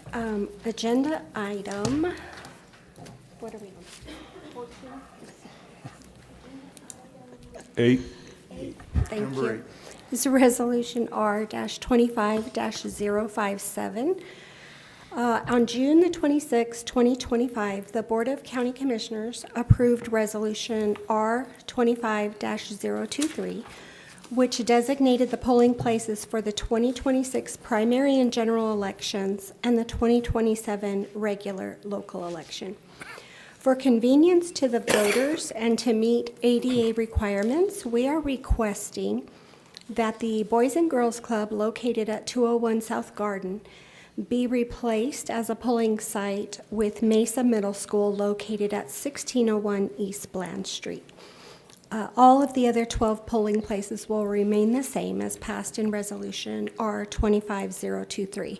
I appreciate Rick Lamb with the Boys and Girls Club being here today. He came in and we had a good discussion, and I wanted to give him an opportunity if he had any comments to make.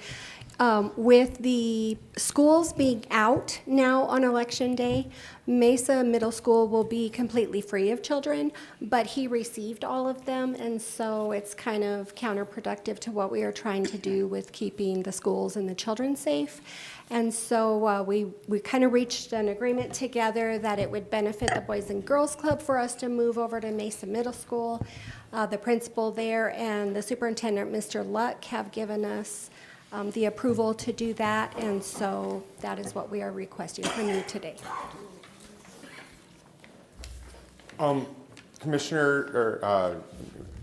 Yeah, sorry, guys. So this really comes down to really bathroom usages. We've gotten a lot, with all the kids being there in November now, the problem is the bathrooms that are right there by the cafeteria that's being used for the polling area, they can't be used by the people that work there for the polls. They can't be used by anybody that comes in because those bathrooms are designated for kids. And per Boys and Girls Club requirements, per state requirements, because we are a licensed care facility, we are required to have separate bathrooms for both adults and children. And so what's having to happen is those staff members for the polling are having to come all the way around to the front. And we try and keep somebody up there, but we still have a business to run. And so by making this shift, it isn't we have a problem with the polls being there. It's just making sure that the kids are consistently being safe the entire time. Thank you.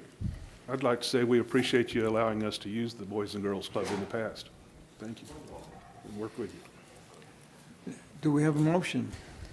Mr. Chairman, I move that we approve Resolution R-25-057, changing one polling place for the 2026 primary and general elections and the 2027 regular local election from the Boys and Girls Club over to Mesa Middle School. A second. Motion by Commissioner Dana, second by Commissioner Perry. Any further discussion? All in favor signify by saying aye. Aye. Any opposed? Passes 5-0. Thank you.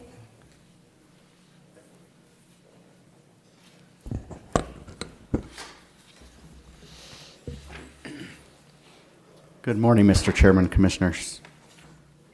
Item number 9 is Resolution R25-058, requesting approval to pay indigent claims. Exhibit A is American Medical Response for $3,119.39. There were 8 claims. 1 claim was submitted after the 90-day deadline.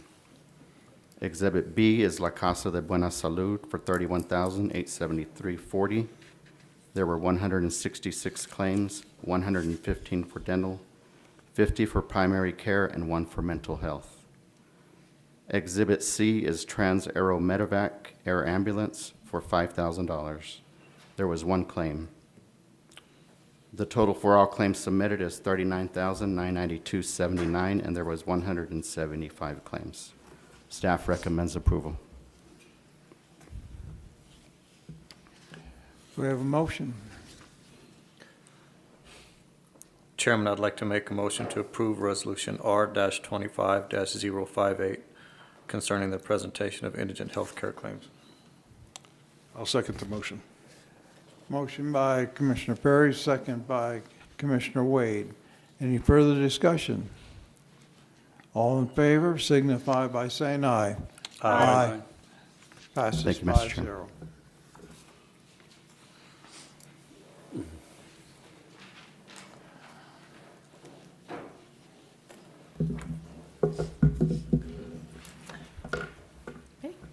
Morning, Chairman, Commissioners. Agenda item number 10 is the request to purchase 1 custom pumper Model 22 Premier engine for Brendo Volunteer Fire Department. The total cost is $860,200. Per the Chaves County replacement schedule, Brendo Volunteer Fire Department is due for replacement of an engine. The purchase will be made cooperatively through Sourcewell contract number 113021. And please excuse my typo on the staff summary. I did have it at $859,000, but the correct cost is $860,200. The estimated delivery time is 75 to 90 days from the executed agreement. Fire Marshal has approved the specifications. $485,472 will come from the replacement fund. $373,528 will come from an approved NMFA loan, and the remaining $1,200 will come from the Brendo Volunteer Fire Department fire funds. Staff recommends approval to purchase. Thank you. 100 pages of specifications. It's a nice. Tell me about it. Did it tell you Yes. I didn't see where it told you how to start it. That's when you pick it Still up. don't ask me. Do they give a training class for running this thing, or? We're gonna have to ask the Chairman, Commissioners, they actually do. They bring out, usually bring out the fire department representatives for a final walkthrough, training and everything on it before it gets delivered. Usually. And Commissioner Korn, I also think it's good to know that these specifications just don't pop out of thin air, that our departments, our chiefs, our firefighters, they really know what it is that they're looking for and what is on these trucks and how to put them together. Yeah, they do get assistance from the engineers at the firms, but they go in with a solid knowledge. I need this type of a pump, I need this gallon per minute output, and I need this capability. And all of our volunteer fire departments do an exceptional job when it comes to specifying exactly what they need to do the job they do in their part of the county. The state fire marshal also has to approve these specifications, so they've got a checklist they go through. And in recent years, they've gotten kind of picky on a few items too. Yeah, they have. right. Well, I was just kind of wondering, you hire some of these guys that are on the side, you have the guy that actually knows how to run the truck, but when things start happening, do the other people have the training to operate the thing as well? But anyway, it's good. Chairman, Commissioners, we've got one of our representatives here, a Division Chief from Sierra. Hey, good afternoon, Chairman and Commissioners. Yes, as far as the specifications, it is extremely in-depth. We cover every light, anything and everything that's going to be on that truck. The department goes through it, State Fire Marshal's Office goes through it, so it is very, very in-depth, down to the brand and the color of the light that's on the truck. As far as training, at the end of the build, we send individuals out for that. They go to additional training. The training is then brought back. And there is a qualification process for every individual that's going to be operating that apparatus to go through to actually certify on that throughout their department. So as far as training wise, and we actually extend that out to the other departments as well. So having the 8 different departments within the county, myself being with Sierra, I would attend their Berendo's training and sign off on that truck, just in case something does happen. We can work through that, and we have multiple individuals that can operate those apparatus. Good. Thank you for the info. Thank you. Well-oiled machine. I'd like to say, over the years of Kraft, experience thank being you. with the county, Chaves County is very fortunate to have excellent volunteer fire departments. They do a fantastic job for our county. Do we have a motion? Mr. Chairman, I move we approve the request to purchase one custom pumper Model 22 Premier engine for Brindle Volunteer Fire Department at a total cost of $860,200. Second. Motion by Commissioner Wade, second by Commissioner Perry. Any further discussion? All in favor signify by saying aye. Aye. Motion passes 5-0. Now we can skip 100 pages. Chairman, Commissioners, thank you. Agenda item number 11 brings forth the 2026 road hearing schedule for approval and request. Chaves County Public Services request review and approval of the attached road hearing schedule for 2026.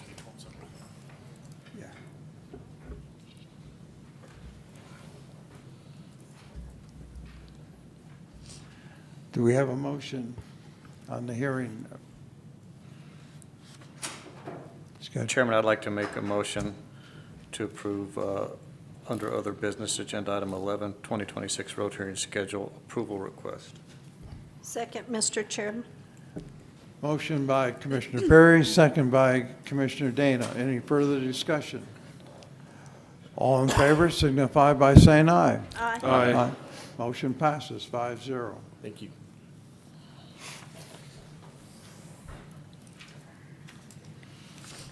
Good morning, Mr. Chairman and Commissioners. Agenda item number 12 is an out-of-state travel request. This would just be for me at this point, for the Government Investment Officers Association in Las Vegas, Nevada, from March 11th through the 13th. And I stand for any questions. Do we have a motion? Mr. Chairman, I move that we approve out-of-state travel to Las Vegas, Nevada for a GIOA Conference 2026. A second. Motion by Commissioner Danis, second by Commissioner Perry. Any further discussion? All in favor signify by saying aye. Aye. Aye. 5-0. Thank you.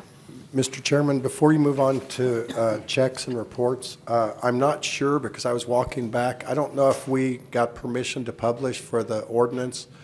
It's in there. It's in there, okay. So I just wanted clarification from legal. So thank you, I'm sorry to interrupt. Approval of checks. Mr. Chairman, I move we approve the checks in the amount of $3,090,102.70. A second. Motion by Commissioner Wade, second by Commissioner Corn to approve checks. All in favor signify by saying aye. Aye. 5-0. Merry Christmas. Approval of reports. Mr. Chairman, I move we approve reports. A second. Motion by Commissioner Danis, second by Commissioner Perry to approve reports. Merry Christmas. Merry Christmas. All in favor signify by saying aye. Aye. The next, we'll have on-scheduled communication that is limited to 3 minutes per visitor, not to exceed 15 minutes. No formal action is taken. I'd like to call Rita Dorhoff up first.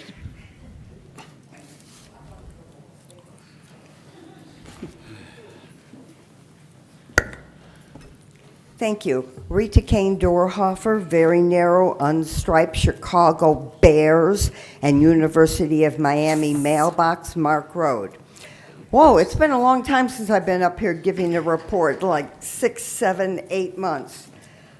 As you know, that I am a board member for Keep Chaves County Beautiful.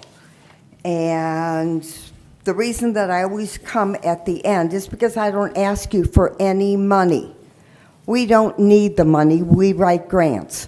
What we need is your employees, and they all know who they are because I sit with Anna for 3 or 4 hours getting things done. I call Joe on the phone so he can put out a roll-off, and the finance department, oh my goodness, they see me weekly sometimes because there are things that I need. And so I want to thank you for allowing them to help me. You do know that they help me, right? Yeah, they are invaluable. So let's start with once we got our money. Well, we got approved for the money in May, and we actually didn't get our money until September. And it's very hard to do anything. So July, we managed the UFO trash on the courthouse lawn. As I have always told you that I am responsible, I will take the responsibility for making sure that the courthouse lawn is kept clean and beautiful. And I need help in doing that. I need trash bags, I need gloves, so that's where Anna comes in for 3.5, 4 hours. Poor girl. All right, in July, we do the farmer's market from July through October. We provide the trash cans, and thank you, Ellie, and the detention. Where are they? Oh, yeah.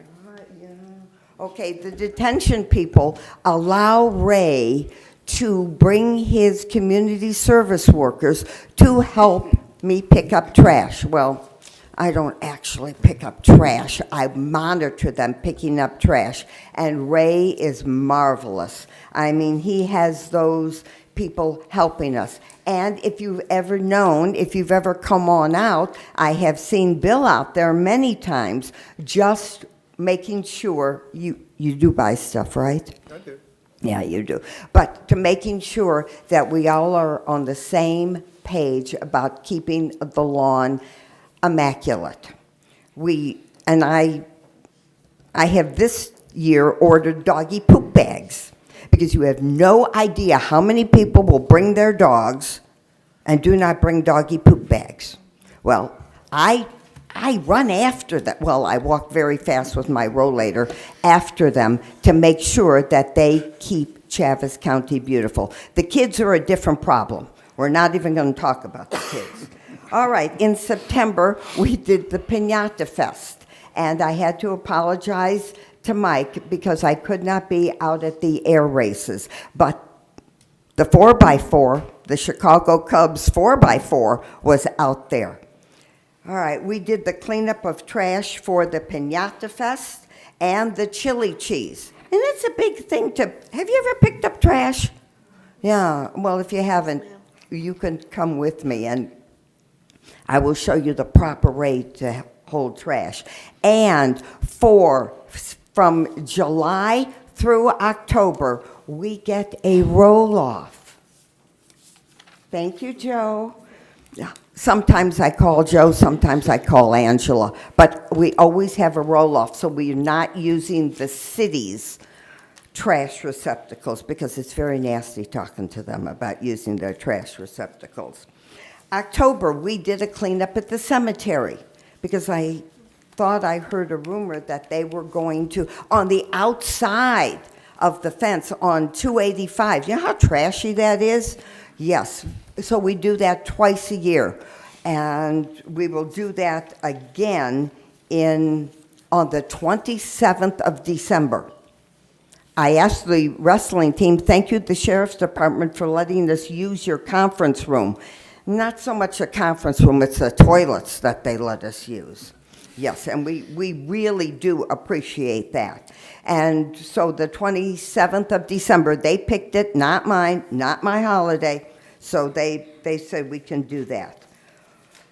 All right, October, we did the Wool Bowl. We helped pass out food, and we picked up trash at the Wool Bowl. You know, when the Roadrunner truck was here, because the government in Washington stopped SNAP benefits, and so they brought 3 trucks down, and we helped with that. So and we always bring our sign, and we always take pictures. I try not to be in the pictures, but we're always there. In November, we had a cleanup on Pioneer Plaza with the health department for their food. Remember, they did 2 hours on the food. I know it was Pioneer Plaza, it wasn't Chaves County, but we helped them anyway. The Historical Society also had I guess it was a holiday. They were getting ready for the holiday, and they needed trash cans and trash bags. We provided that for them also. In December, December 5th and 6th, we provided trash cans for Main Street Roswell while they had their bazaar. And then we helped keep Chaves County beautiful, help with the lineup for the electric light parade. Thank you, Chief Charles. I made him in charge. Once he got there, and I got them all lined up along with Peggy from Main Street, we got them off. He was in charge, and it went off like 2 minutes before 6 o'clock, which we like to do. We weren't there last year when it was 20 minutes late. I was not there last year. And we cleaned up all of the trash on the 7th of December. Now, you know what the 7th of December was. So that was Youth Challenge. And instead of me helping pick up trash, I educated them on what December 7th was. Also, I had the Packer fan. Oh, boy. I had the Packer fan run up the stairs to check to make sure that the baby was in the cradle and we checked. Keep Chaves County Beautiful checked 4 times. So we made sure that, nobody wanted to steal anything. Also, we have a cleanup in January 19th, because the schools are out, and February 16th, because the schools are out.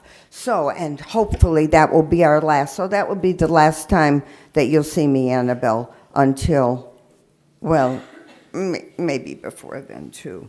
Anyway, if you need anything, oh, we have one more in March. No, in May. May 2nd. If you all want to come out, I will teach you how to plant. Because Keep Chaves County Beautiful always buys the plants, the dirt, the mulch, you name it, we supply it. We supply the money, but some of us have to go there to make sure that it's done correctly. So if you want to come, just let me know. Now, if you need anything for the event center, we write the grant in April. So if you're thinking of anything that you're going to need, yeah, Bill, write that down. April, you let us know, and we will do that for you. We will write a grant, and hopefully they'll give Chaves County at least 1/20 of the money that they give Keep Roswell Beautiful. Okay, does anybody have any questions for me? Yes, I am boots on the ground. I am there absolutely every single time that we do a trash pickup. And we educate the kids on why we pick up trash, how we pick up trash, where to dispose of trash, and then we give them $400 to do it. And this time, the Sheriff's Department is letting us use their facility. Thank you. You knew about that, right? Oh, good. Sometimes we just spring it on people. All right, does anybody have any questions for me? I have just a statement. Uh-oh. Rita, we thank you. You do an excellent job in this community and the hours of time. Let's give Rita a very big... Thank you. I think what brings the kids out is the $400, and I always bring cookies. Did you all have the cookies I brought? I brought 85. I'm not going to say which commissioner. Clifford had 3 at least. Okay. So, and one more last comment, and this is to Commissioner Taylor and our county attorney. 64 days, guys, 64 days. Thank you. Baseball starts again. We're ready. Do we have anyone else that would like to speak? Limited to 3 minutes.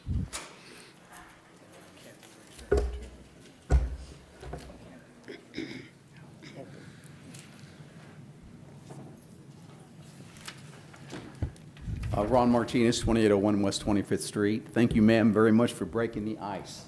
I think it melted and flowed away.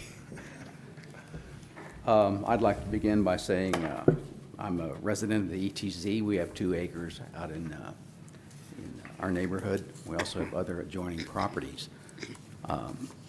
Right now, we're having a problem in a property that's right next to ours. There's a business out there that's being operated, and he's entitled to have that business.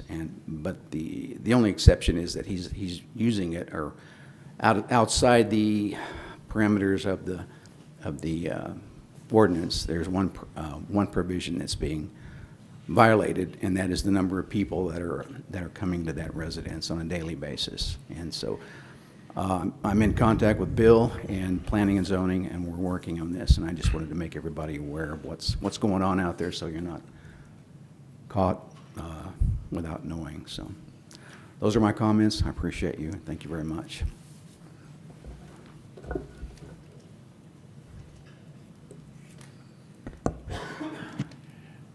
Anyone else? Candy? Or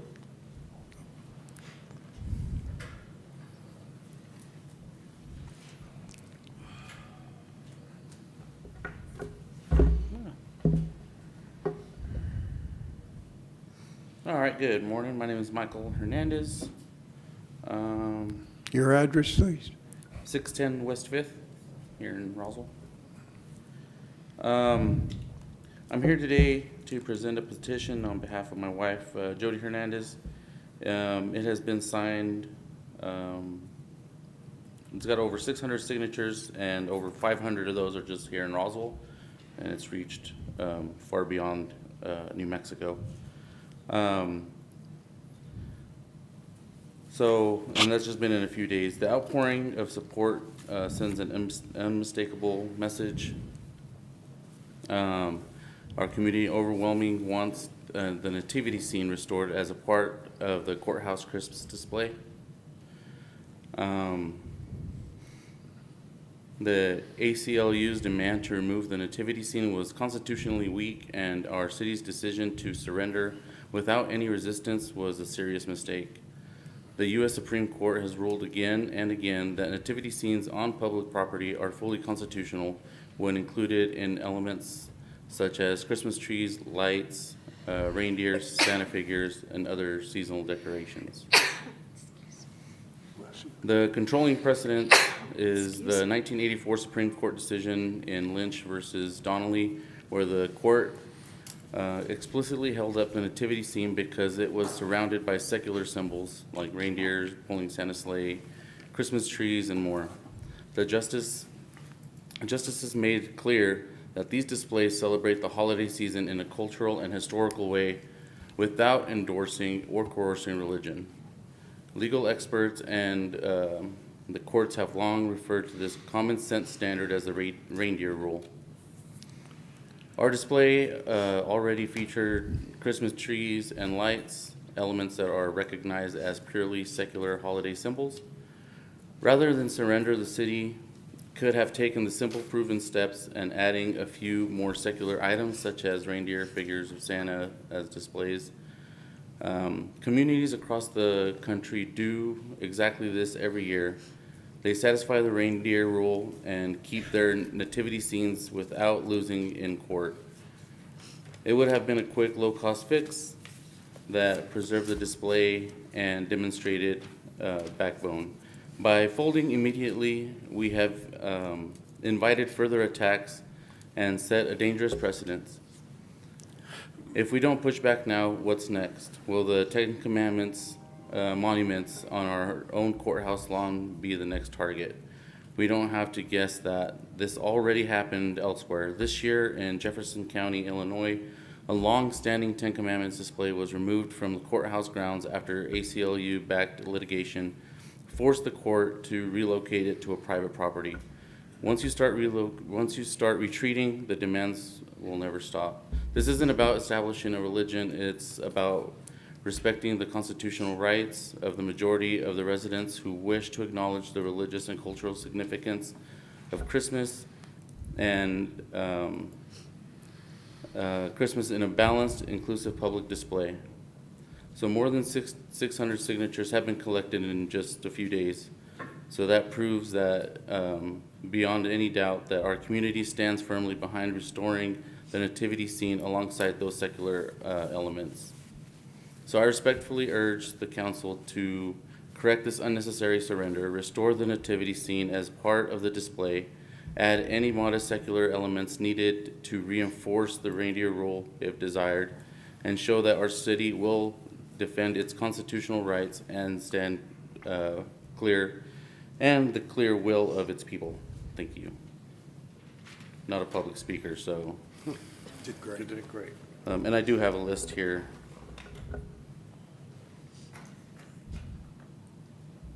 I'm going to piggyback off of Michael. My name is Reve Leonard. I reside at 1300 Gloucester Street. I also own a farm at 6501 North Main here in Roswell. 12 pages that I printed out. Out of 606 votes, 502 of those were Roswell residents. Dear Commissioners and Chairman, I am here out of love for my city and the people in it. When I speak, it is not out of strife or hatred, it's out of concern for the future of our city. I am here as a local business owner, as a local farmer, as a woman who was born and raised and is not leaving, and now who has to stand up to help fight for her city. I am not a public speaker. My gift is in backing those who God gave public speaking as their gift.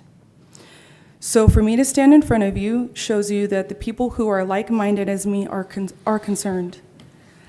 I am here to respectfully express my disappointment in the board's recent decision regarding removing the nativity scene from the courthouse. I recognize the complexity of the decision before you. I understand that differing perspectives were considered. I am concerned about the potential impact this decision may have on our community in the future. If you continue to cower down from demanding letters from ACLU, what would be next to go? Our 10 Commandments? I know there is more fight in you than just giving up. As 4 of 5 of you know me personally or on a local business level, you know I have never come forward in public to stand up for something I believe in. I have talked to you and most of you on different occasions, and as you say, Roswell deserves better and needs to go into a different direction. 2 of you have shared with me things that if things don't get better, you have considered relocating to a different state. All of you making this decision to let ACLU win is an act of failure on our behalf of our community. You not standing up is the exact same reason why people like you want to leave this community. What's next? Santa gets taken away because he resembles wise men giving gifts to Jesus? Merry Christmas turning into Merry Holiday because Christmas has Christ? No Christmas tree because they represent the tree Jesus hung on a cross? Commissioners, each one of you make, each decision you make has consequences, and each time you give up what was a healthy, joyful, safe tradition, you turn our community into one step closer to darkness. If you can't handle the fight for righteousness, then I respectfully ask for you to resign your chair and let someone else who will fight for righteousness in it. I want to say thank you to Jody and Michael Hernandez, who started this petition Saturday night. 4 total days, and we have received 606 votes, still going, and still counting, and to back the nativity scene at the courthouse. 502 votes were from Roswell, and the majority more votes were from surrounding cities, Hagerman, Dexter, Artesia. No offense, but the community has spoken by enormous numbers, more so in the numbers of votes that you have received for your board position during election. The people of Roswell have spoken, and I'm begging you to listen and stand up for the people now and in the future. Whoever pursues righteousness and love finds life, prosperity, and honor. Proverbs 21:21. Thank you for your service in considering my perspective. Thank you. For not Candy? being a public speaker, you did very well. Thank you. Candy, would you like to address?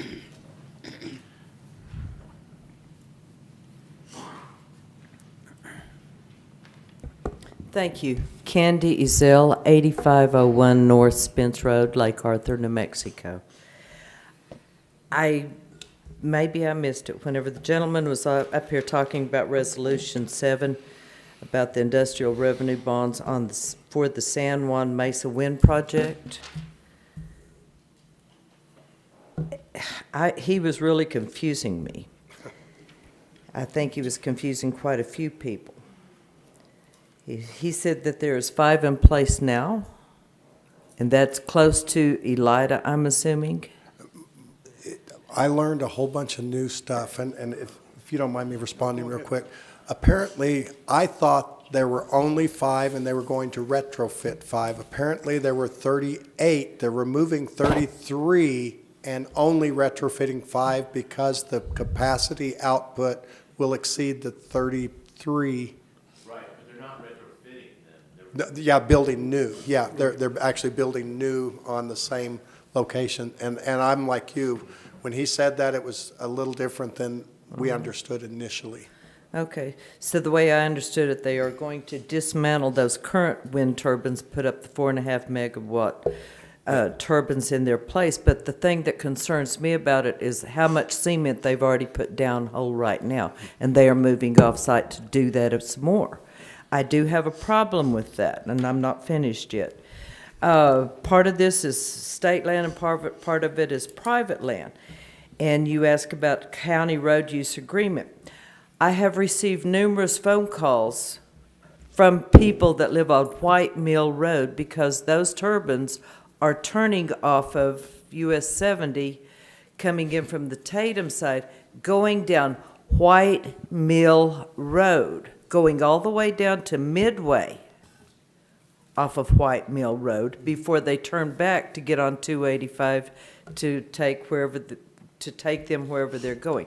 There's a problem there. Those roads were not designed for that. I have called the Department of Transportation 3 times now.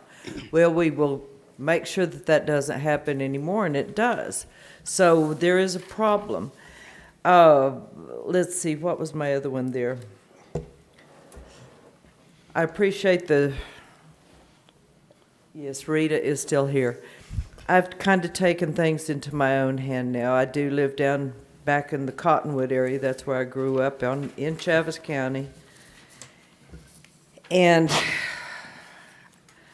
we have couches out on our barrow ditches, if you want to be correct, but bar ditches down there. There's so much trash. I take it upon myself to pick up the trash down there to help keep the roadways looking halfway decent.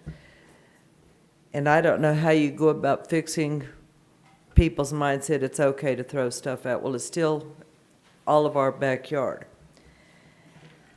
I do want to, I know what it was here. I see it now. Going back to Resolution 7, he did not answer the question. Where is that power going?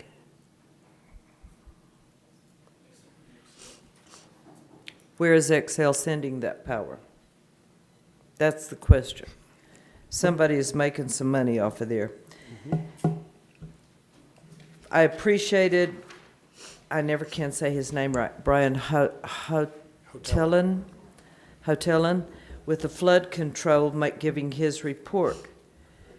But I have never dealt with people as rude as the FEMA people that came out there, and they will never, ever be allowed back on my ranch, ever again.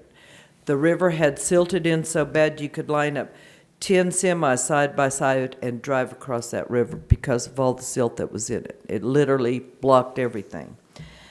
Whenever the head guy of FEMA came out there and said, well, this place is abandoned because of all the dirt that was piled up out there, I take great offense to that. And I'm still trying to work through getting all that dirt moved. And one guy said, ma'am, we've already worked on 36 miles of the Hondo River trying to remove the dirt. And I said, if you have, you would be in Hondo, New Mexico by now. What was the other thing? I guess that's about all I had. I don't envy y'all's job. I agree with the statements that were made prior to me talking. It's about time that we get some sanity back in our nation, in our states, in our counties. And I do want to wish each and every one of y'all and everybody in this room Merry Christmas, Happy Hanukkah. Thank you very much. Thank you. Thank you. Okay, I think our 15 minutes is over on that. Sure. Oh. Okay, one short one. Yes, and short is the key word. So, all right. So first of all, Chairman, Commissioners, I want to thank you guys for what you've done for us and what you're doing for our community. But we do have a very important issue that we want to bring up to you today in this little bit of time that we have, and we'll address it a little more later. But I do have some concern for the Chaves County Sheriff's Office due to the other counties and now our local city police department now paying their officers $29 an hour to start out. I have gone from being one deputy down from fulfilling my 44 deputy positions to now I am 8 down. As of the 29th of this month, I will be 9 down. I'm losing one of my lead detectives who has been here for 18 years. He's going to Eddy County because they are paying more money. And not only are they paying him more money, they are allowing him to stay here in Chaves County and travel back and forth. And I will tell you, as you see behind me right now, I have multiple deputies who are looking to go elsewhere. And those agencies, Eddy County right now is hiring pretty much anybody. So I've got Eddy County that I've lost deputies to, Carlsbad PD, Roswell PD is gonna take some, right now. Because of this, I am asking you to, and we have turned over the pay charts now, but once the Roswell Police Department went to $29 an hour starting out, we're just not getting any applicants. And I'm having a hard time getting people to apply here, starting out at a little over $22 an hour. So I just want to bring this to your attention, but I do have a deputy who would like to come up here and address you as well. And if I didn't say, I am Sheriff Mike Harrington, number 1 St. Mary's Place is my home. So, just so you know. All right, thank you. I'm going to bring him up. This is Deputy Ramos.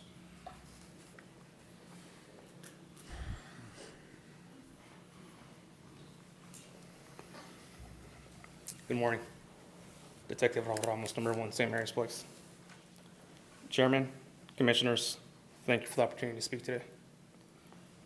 And I'm here on behalf of the men and women of the Chaves County Sheriff's Office, they're standing behind me, who serve this county every day, often quietly, often unseen, but always with commitment and professionalism. Law enforcement is not just a job, it is public trust. Deputies respond when others run away. They work nights, weekends, and holidays.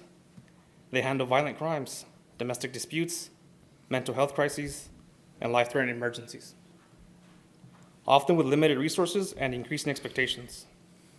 Every shift, deputies put on a badge knowing they may not come home.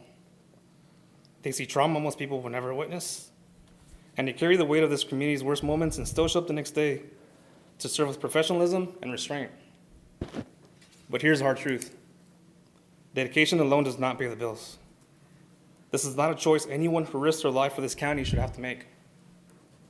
Over the past several years, the demands placed on deputies have increased significantly. Calls for service are more complex, training requirements are higher, liability and accountability are greater than ever. Yet compensation has not kept pace with the reality of the job or with neighboring agencies. This has created a serious challenge for the Chaves County Sheriff's Office recruitment and retention. We are losing trained, experienced deputies to surrounding counties, state agencies, and even private sector jobs. Not because they want to leave this community, but because they must provide for their families. Every deputy we lose represents tens of thousands of dollars in training costs, years of experience, and a gap in public safety that cannot be immediately replaced. Competitive pay is not a luxury. It is a necessity. When we fail to invest in our deputies, we risk understaffing, burnout, slower response times to the people of Chaves County, and reduced proactive policing. Ultimately, the community pays the price. Over the past several years, the cost of living has increased while deputy salaries have failed to remain competitive with surrounding agencies such as the Lincoln County Sheriff's Office, the Roswell Police Department, the Eddy County Sheriff's Office, and the Lee County Sheriff's Office. A race for the Sheriff's Office is an investment in public safety, deputy morale and wellness, reduced turnover and training cost, stability and experience within the agency, stronger relationships between law enforcement and the community, protect the county's long-term financial investment. Deputies are not asking to be wealthy. They are asking to be fairly compensated for the risks they take, the hours they work, and the responsibility they carry on behalf of this county. Commissioners, this decision sends a message, either that we value and support those who protect our community, or that we are willing to let them fall behind. We respectfully ask you to stand with the Chaves County Sheriff's Office, recognize the realities of modern policing, and approve a pay increase that reflects the importance of this work. Thank you for your time, your leadership, and your commitment to the safety of this county. Thank you. I also want to say, he left out the state police, but that's another agency that we are losing people to. It just continues to be, and we're not asking to be paid more than anybody. We just want to be competitive. And I have dedicated people who work for us that are dedicated to Chaves County, New Mexico. And we are lucky in a sense that the majority of our people who work for us were born and raised here. And because of that, they understand this culture. They understand the people here. and I don't want to lose them to another place because of money. But I'm going to tell you, they need to be paid equally to keep them here and to keep Chaves County with the great people that we do have. And also be able to get more people to apply with us. It is so important right now, and I'm telling you, the overtime that is being paid because we are now 8 men, soon to be 9 down, will fix that by itself. It will equal out to what that pay raise could be.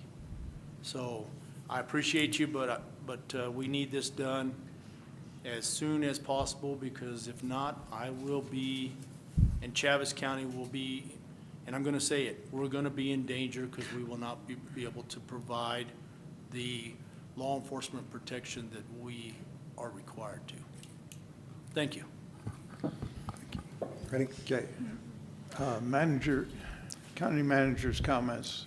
Thank you, Mr. Chairman, Commissioners. I want to commend you on your words. You did a really good job. I know that's not your usual place to be, is in front of a podium, but you did a great job. Thanks for speaking up for the rest of the department. Mr. Chairman, Commissioners, I think it was a great day to pass out those proclamations to peppers and telecommunicators. And before I get into the other part of what I want to say, I want to thank all the Chaves County staff for the service that they provided, not just this year, but every year. And I want to wish them all a Merry Christmas and a Happy New Year. Next, I would like to thank the County Commission. There's a lot of things people don't understand is going on behind the scenes. Quite often, people don't understand everything that the County Commission does behind the scenes. I want to thank the County Commission for allowing me to acquire a nativity scene to put in our community. You know, every year at Christmas time, people post pictures of the angels that used to hang over Main Street. See, I remember being out there with my grandmother. I was a little girl, I was a little boy, and I too remember that. And that's what started this conversation, is we'd like something to be available 30, 40 years from now for our kids, our grandkids to remember the same as we remember the angels. And I'm sure they're going to remember them all being 20 foot tall, because I also remember remembering the rocket slide, and I was sure that that thing was 60 or 80 foot tall, and it turns out it wasn't anywhere near that big. But I want to thank you guys for allowing us to acquire that. I want to thank you for allowing us to set it up on the courthouse steps. That was your decision to make. You knew that we were going to come under fire. You knew that we were going to be challenged. Thank you for allowing me to temporarily store the nativity scene at an alternate location. The takeaway here is the nativity scene is still in our community. It still represents what it's supposed to represent in our community. And I also thank you for not endangering my taxpayer money on a possibility of losing over $1 million in that could be used for the ACLU or others to come back and sue some other community. We have a whole year, as you know and as you agreed to, that we can determine the best route forward for next year. I want to thank you for not being okay with Santa Claus, gingerbread men, Yule logs, and other things displayed alongside the nativity scene. It is a standalone scene, and it should be a standalone scene, which is why it had the place of prominence, not just down in the mix, because Jesus Christ is my Lord. And, excuse me, part of it's lost voice, part of it's getting emotional, but Jesus Christ is my Lord and Savior, and I'm glad that He still exists, He still reigns, He's still in our community. This is not a loss. It still stands where it needs to be. I also would like to thank Bullocks. Within 30 seconds of explaining what was going on, they were in for that location to be moved to. I want to thank Craig Wade and his crew. You know, I didn't want to use county resources to move that. You know, we have a problem with county being involved. I volunteered. Some other county employees volunteered on our own time to do that. I was supposed to be in Albuquerque at a meeting at 2 o'clock in the afternoon. I waited until that nativity scene was back up prominently on Main Street, maybe in a better location. You know, it makes no difference where it's at. Christ is in our community, and that's what He's supposed to be. And that was the mission, was to bring Christ into our community and allow that to be seen for decades to come. And I thank you, Commissioners, for allowing us to do that. I would like to thank my pastors and friends who are available on a moment's notice to help us move that and make sure that it still stood within our community. And I'd like to thank the people who have been supportive of our efforts in the community. Look beyond the fact that you might not agree with us determining what route to take. Look at the fact that we kept it. We brought it into the community. We brought it into the community for our children and stuff to see for decades to come. And it's still there. It's still there.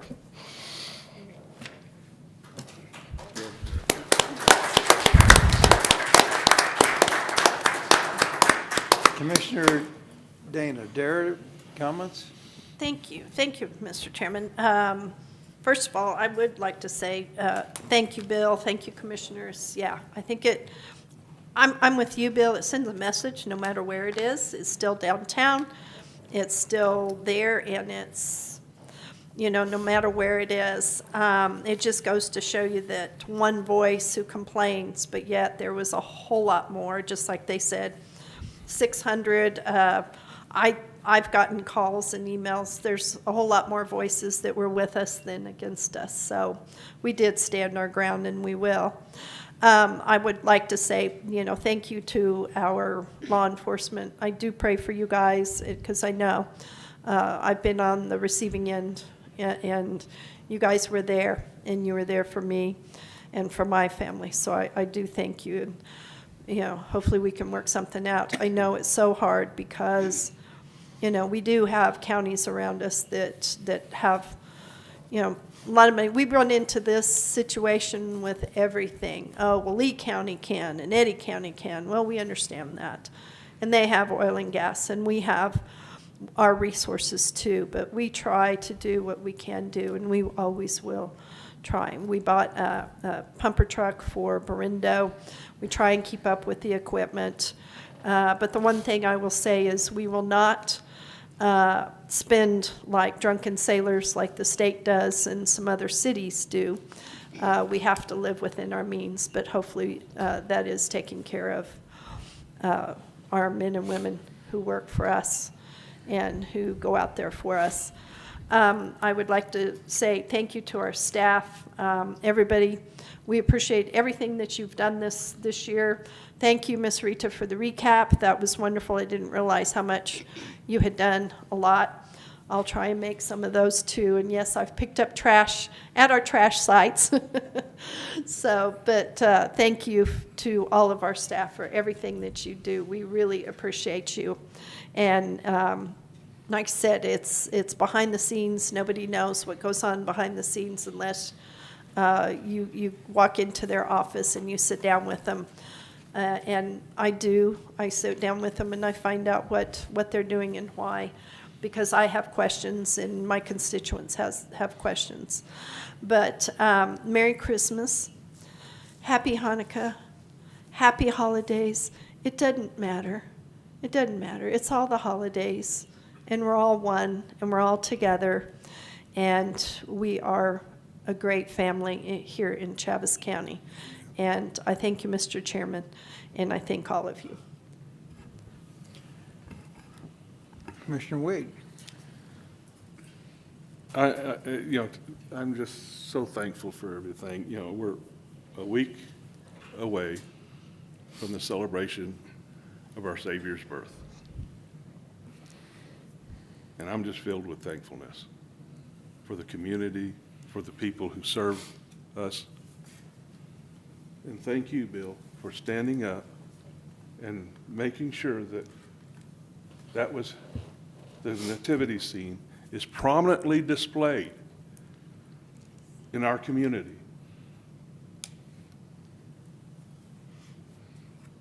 And the volunteers who assisted at no expense to the county.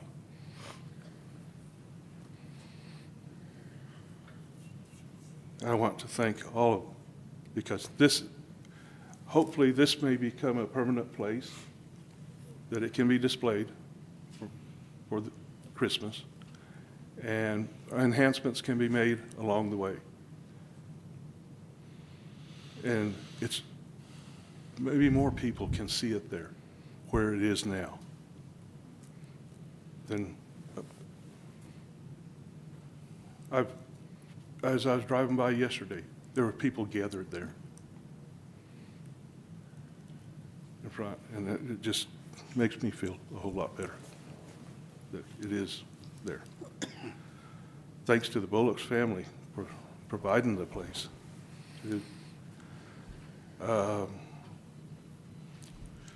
Then we had a finance meeting earlier this week, and I am so thankful for our finance department. You know, we don't have the revenues we'd like, but we do have our projections. They're so conservative that our projections, we do have met projections. And we naturally have more expenses that we need to cover. And we'll be looking into that. The clerk's office, thank you for another successful election season. Honest, fair. You know, the admin office for the hearing as much as everyone does. I mean, Alex goes above and beyond on his project's supervision and trying to figure out how to save this county money, yet make it, every project he looks over, completely safe for the people that use it. And I really appreciate the dedication of all the staff. The treasurer's office going through what they just went through a couple weeks ago, or a week ago, I guess, huh? You know, the herd of people coming in to pay their taxes the last minute, and thank you. Just the road department, out filling potholes yesterday. I passed by crew, and everything else too. And I just want to say thank you. And up. Commissioner Corn, Hub? I think everybody's pretty much said everything out of my head.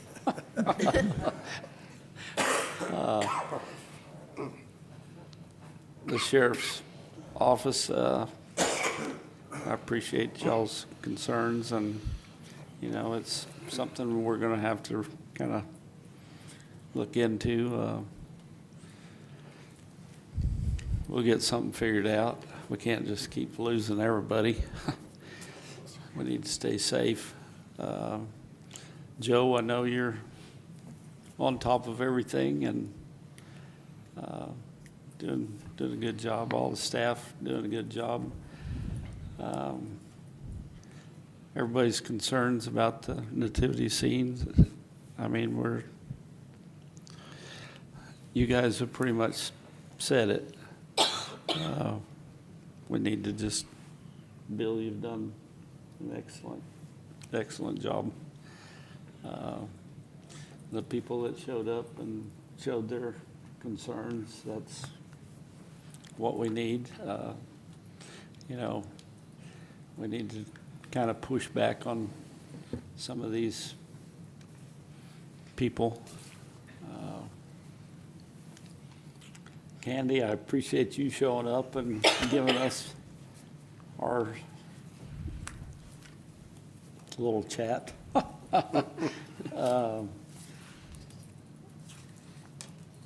Mr. Martinez, we've been looking into your stuff and your concerns, and all the staff, Alex, you guys, perfect. Stan, keep on those contracts. This wind turbine type deal, it kind of threw us all for a kind of a loop this morning. I'm still on the loop of that 4,500 acres for 5 turbines. I really don't believe that that's their intent of just repairing or replacing 5 turbines. We had our adjustments on our zoning part. And, you know, we agreed with those numbers, but I'm still on the fence on, we need a, in my opinion, we need a maximum number of acres on that instead of just an open end on the end. But anyway, Merry Christmas to everybody, and it's to you, Commissioner. Commissioner Perry. Passing the baton to me, thank you. Thank you, all the employees. We say that a lot, but you really do a lot of work, and we've come a long way this year. And there's been a lot of projects that have been expanded on and approved upon, and I really appreciate that. Mrs. L., I want to talk with you about royalty rates because I didn't really like what I heard either. I want to make sure Chaves County is getting treated fair and the state's getting treated fair between industry agencies, and I don't think they are, but we'll talk about that. Let's all say a prayer if we can for Madison Dixon. She was in a horrible car wreck, probably in a bad shape. She's in real bad shape. So if you can, hit your knees tonight for her. She's a Goddard graduate, New Mexico State graduate, has her whole life ahead of her. To you, I'll do what I can to help you. I mean, I did it for $10 an hour back in the day. I'm sure you did too, maybe a little less. Because at that time I was with the state and you were with the county, but it doesn't make it right because you will lose in the end because you'll lose deputies. So we're going to have to make something right. We're going to have to make that pay package a little more incentivized, however that comes to be, but I'll carry that torch for you guys if you allow me. The nativity scene. It didn't feel right where it ended up. I think that's the problem. It doesn't feel right, but it's there and it's up.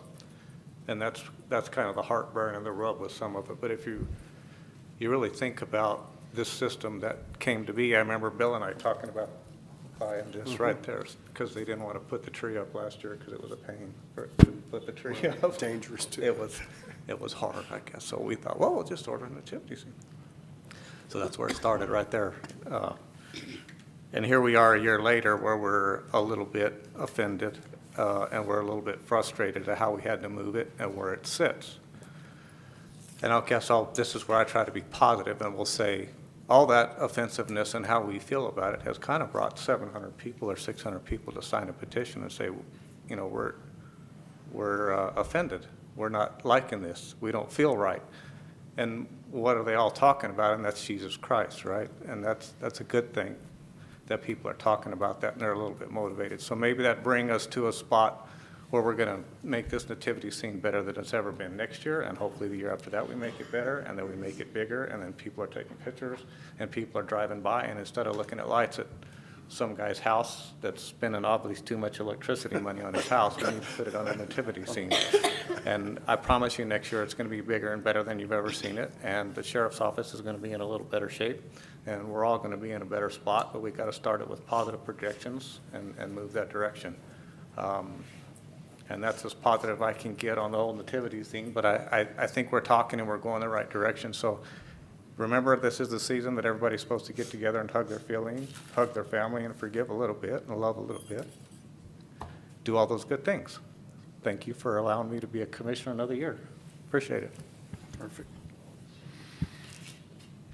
On my comments, I'd like to say it's a shame when one person can raise an issue that hurts so many people in our county. But first of all, I'd like to commend our city manager for being proactive and taking immediate action. I had several phone calls with him that night when he received the notice that ACLU is going to sue us. He had talked to our county attorney.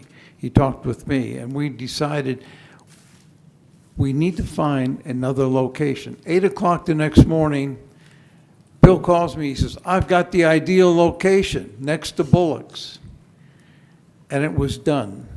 He talked to him, and within hours, we had that moved. And I congratulate and thank Bill Williams for doing a fantastic job, being proactive and looking into and took care of it immediately. Bill, I can't thank you enough.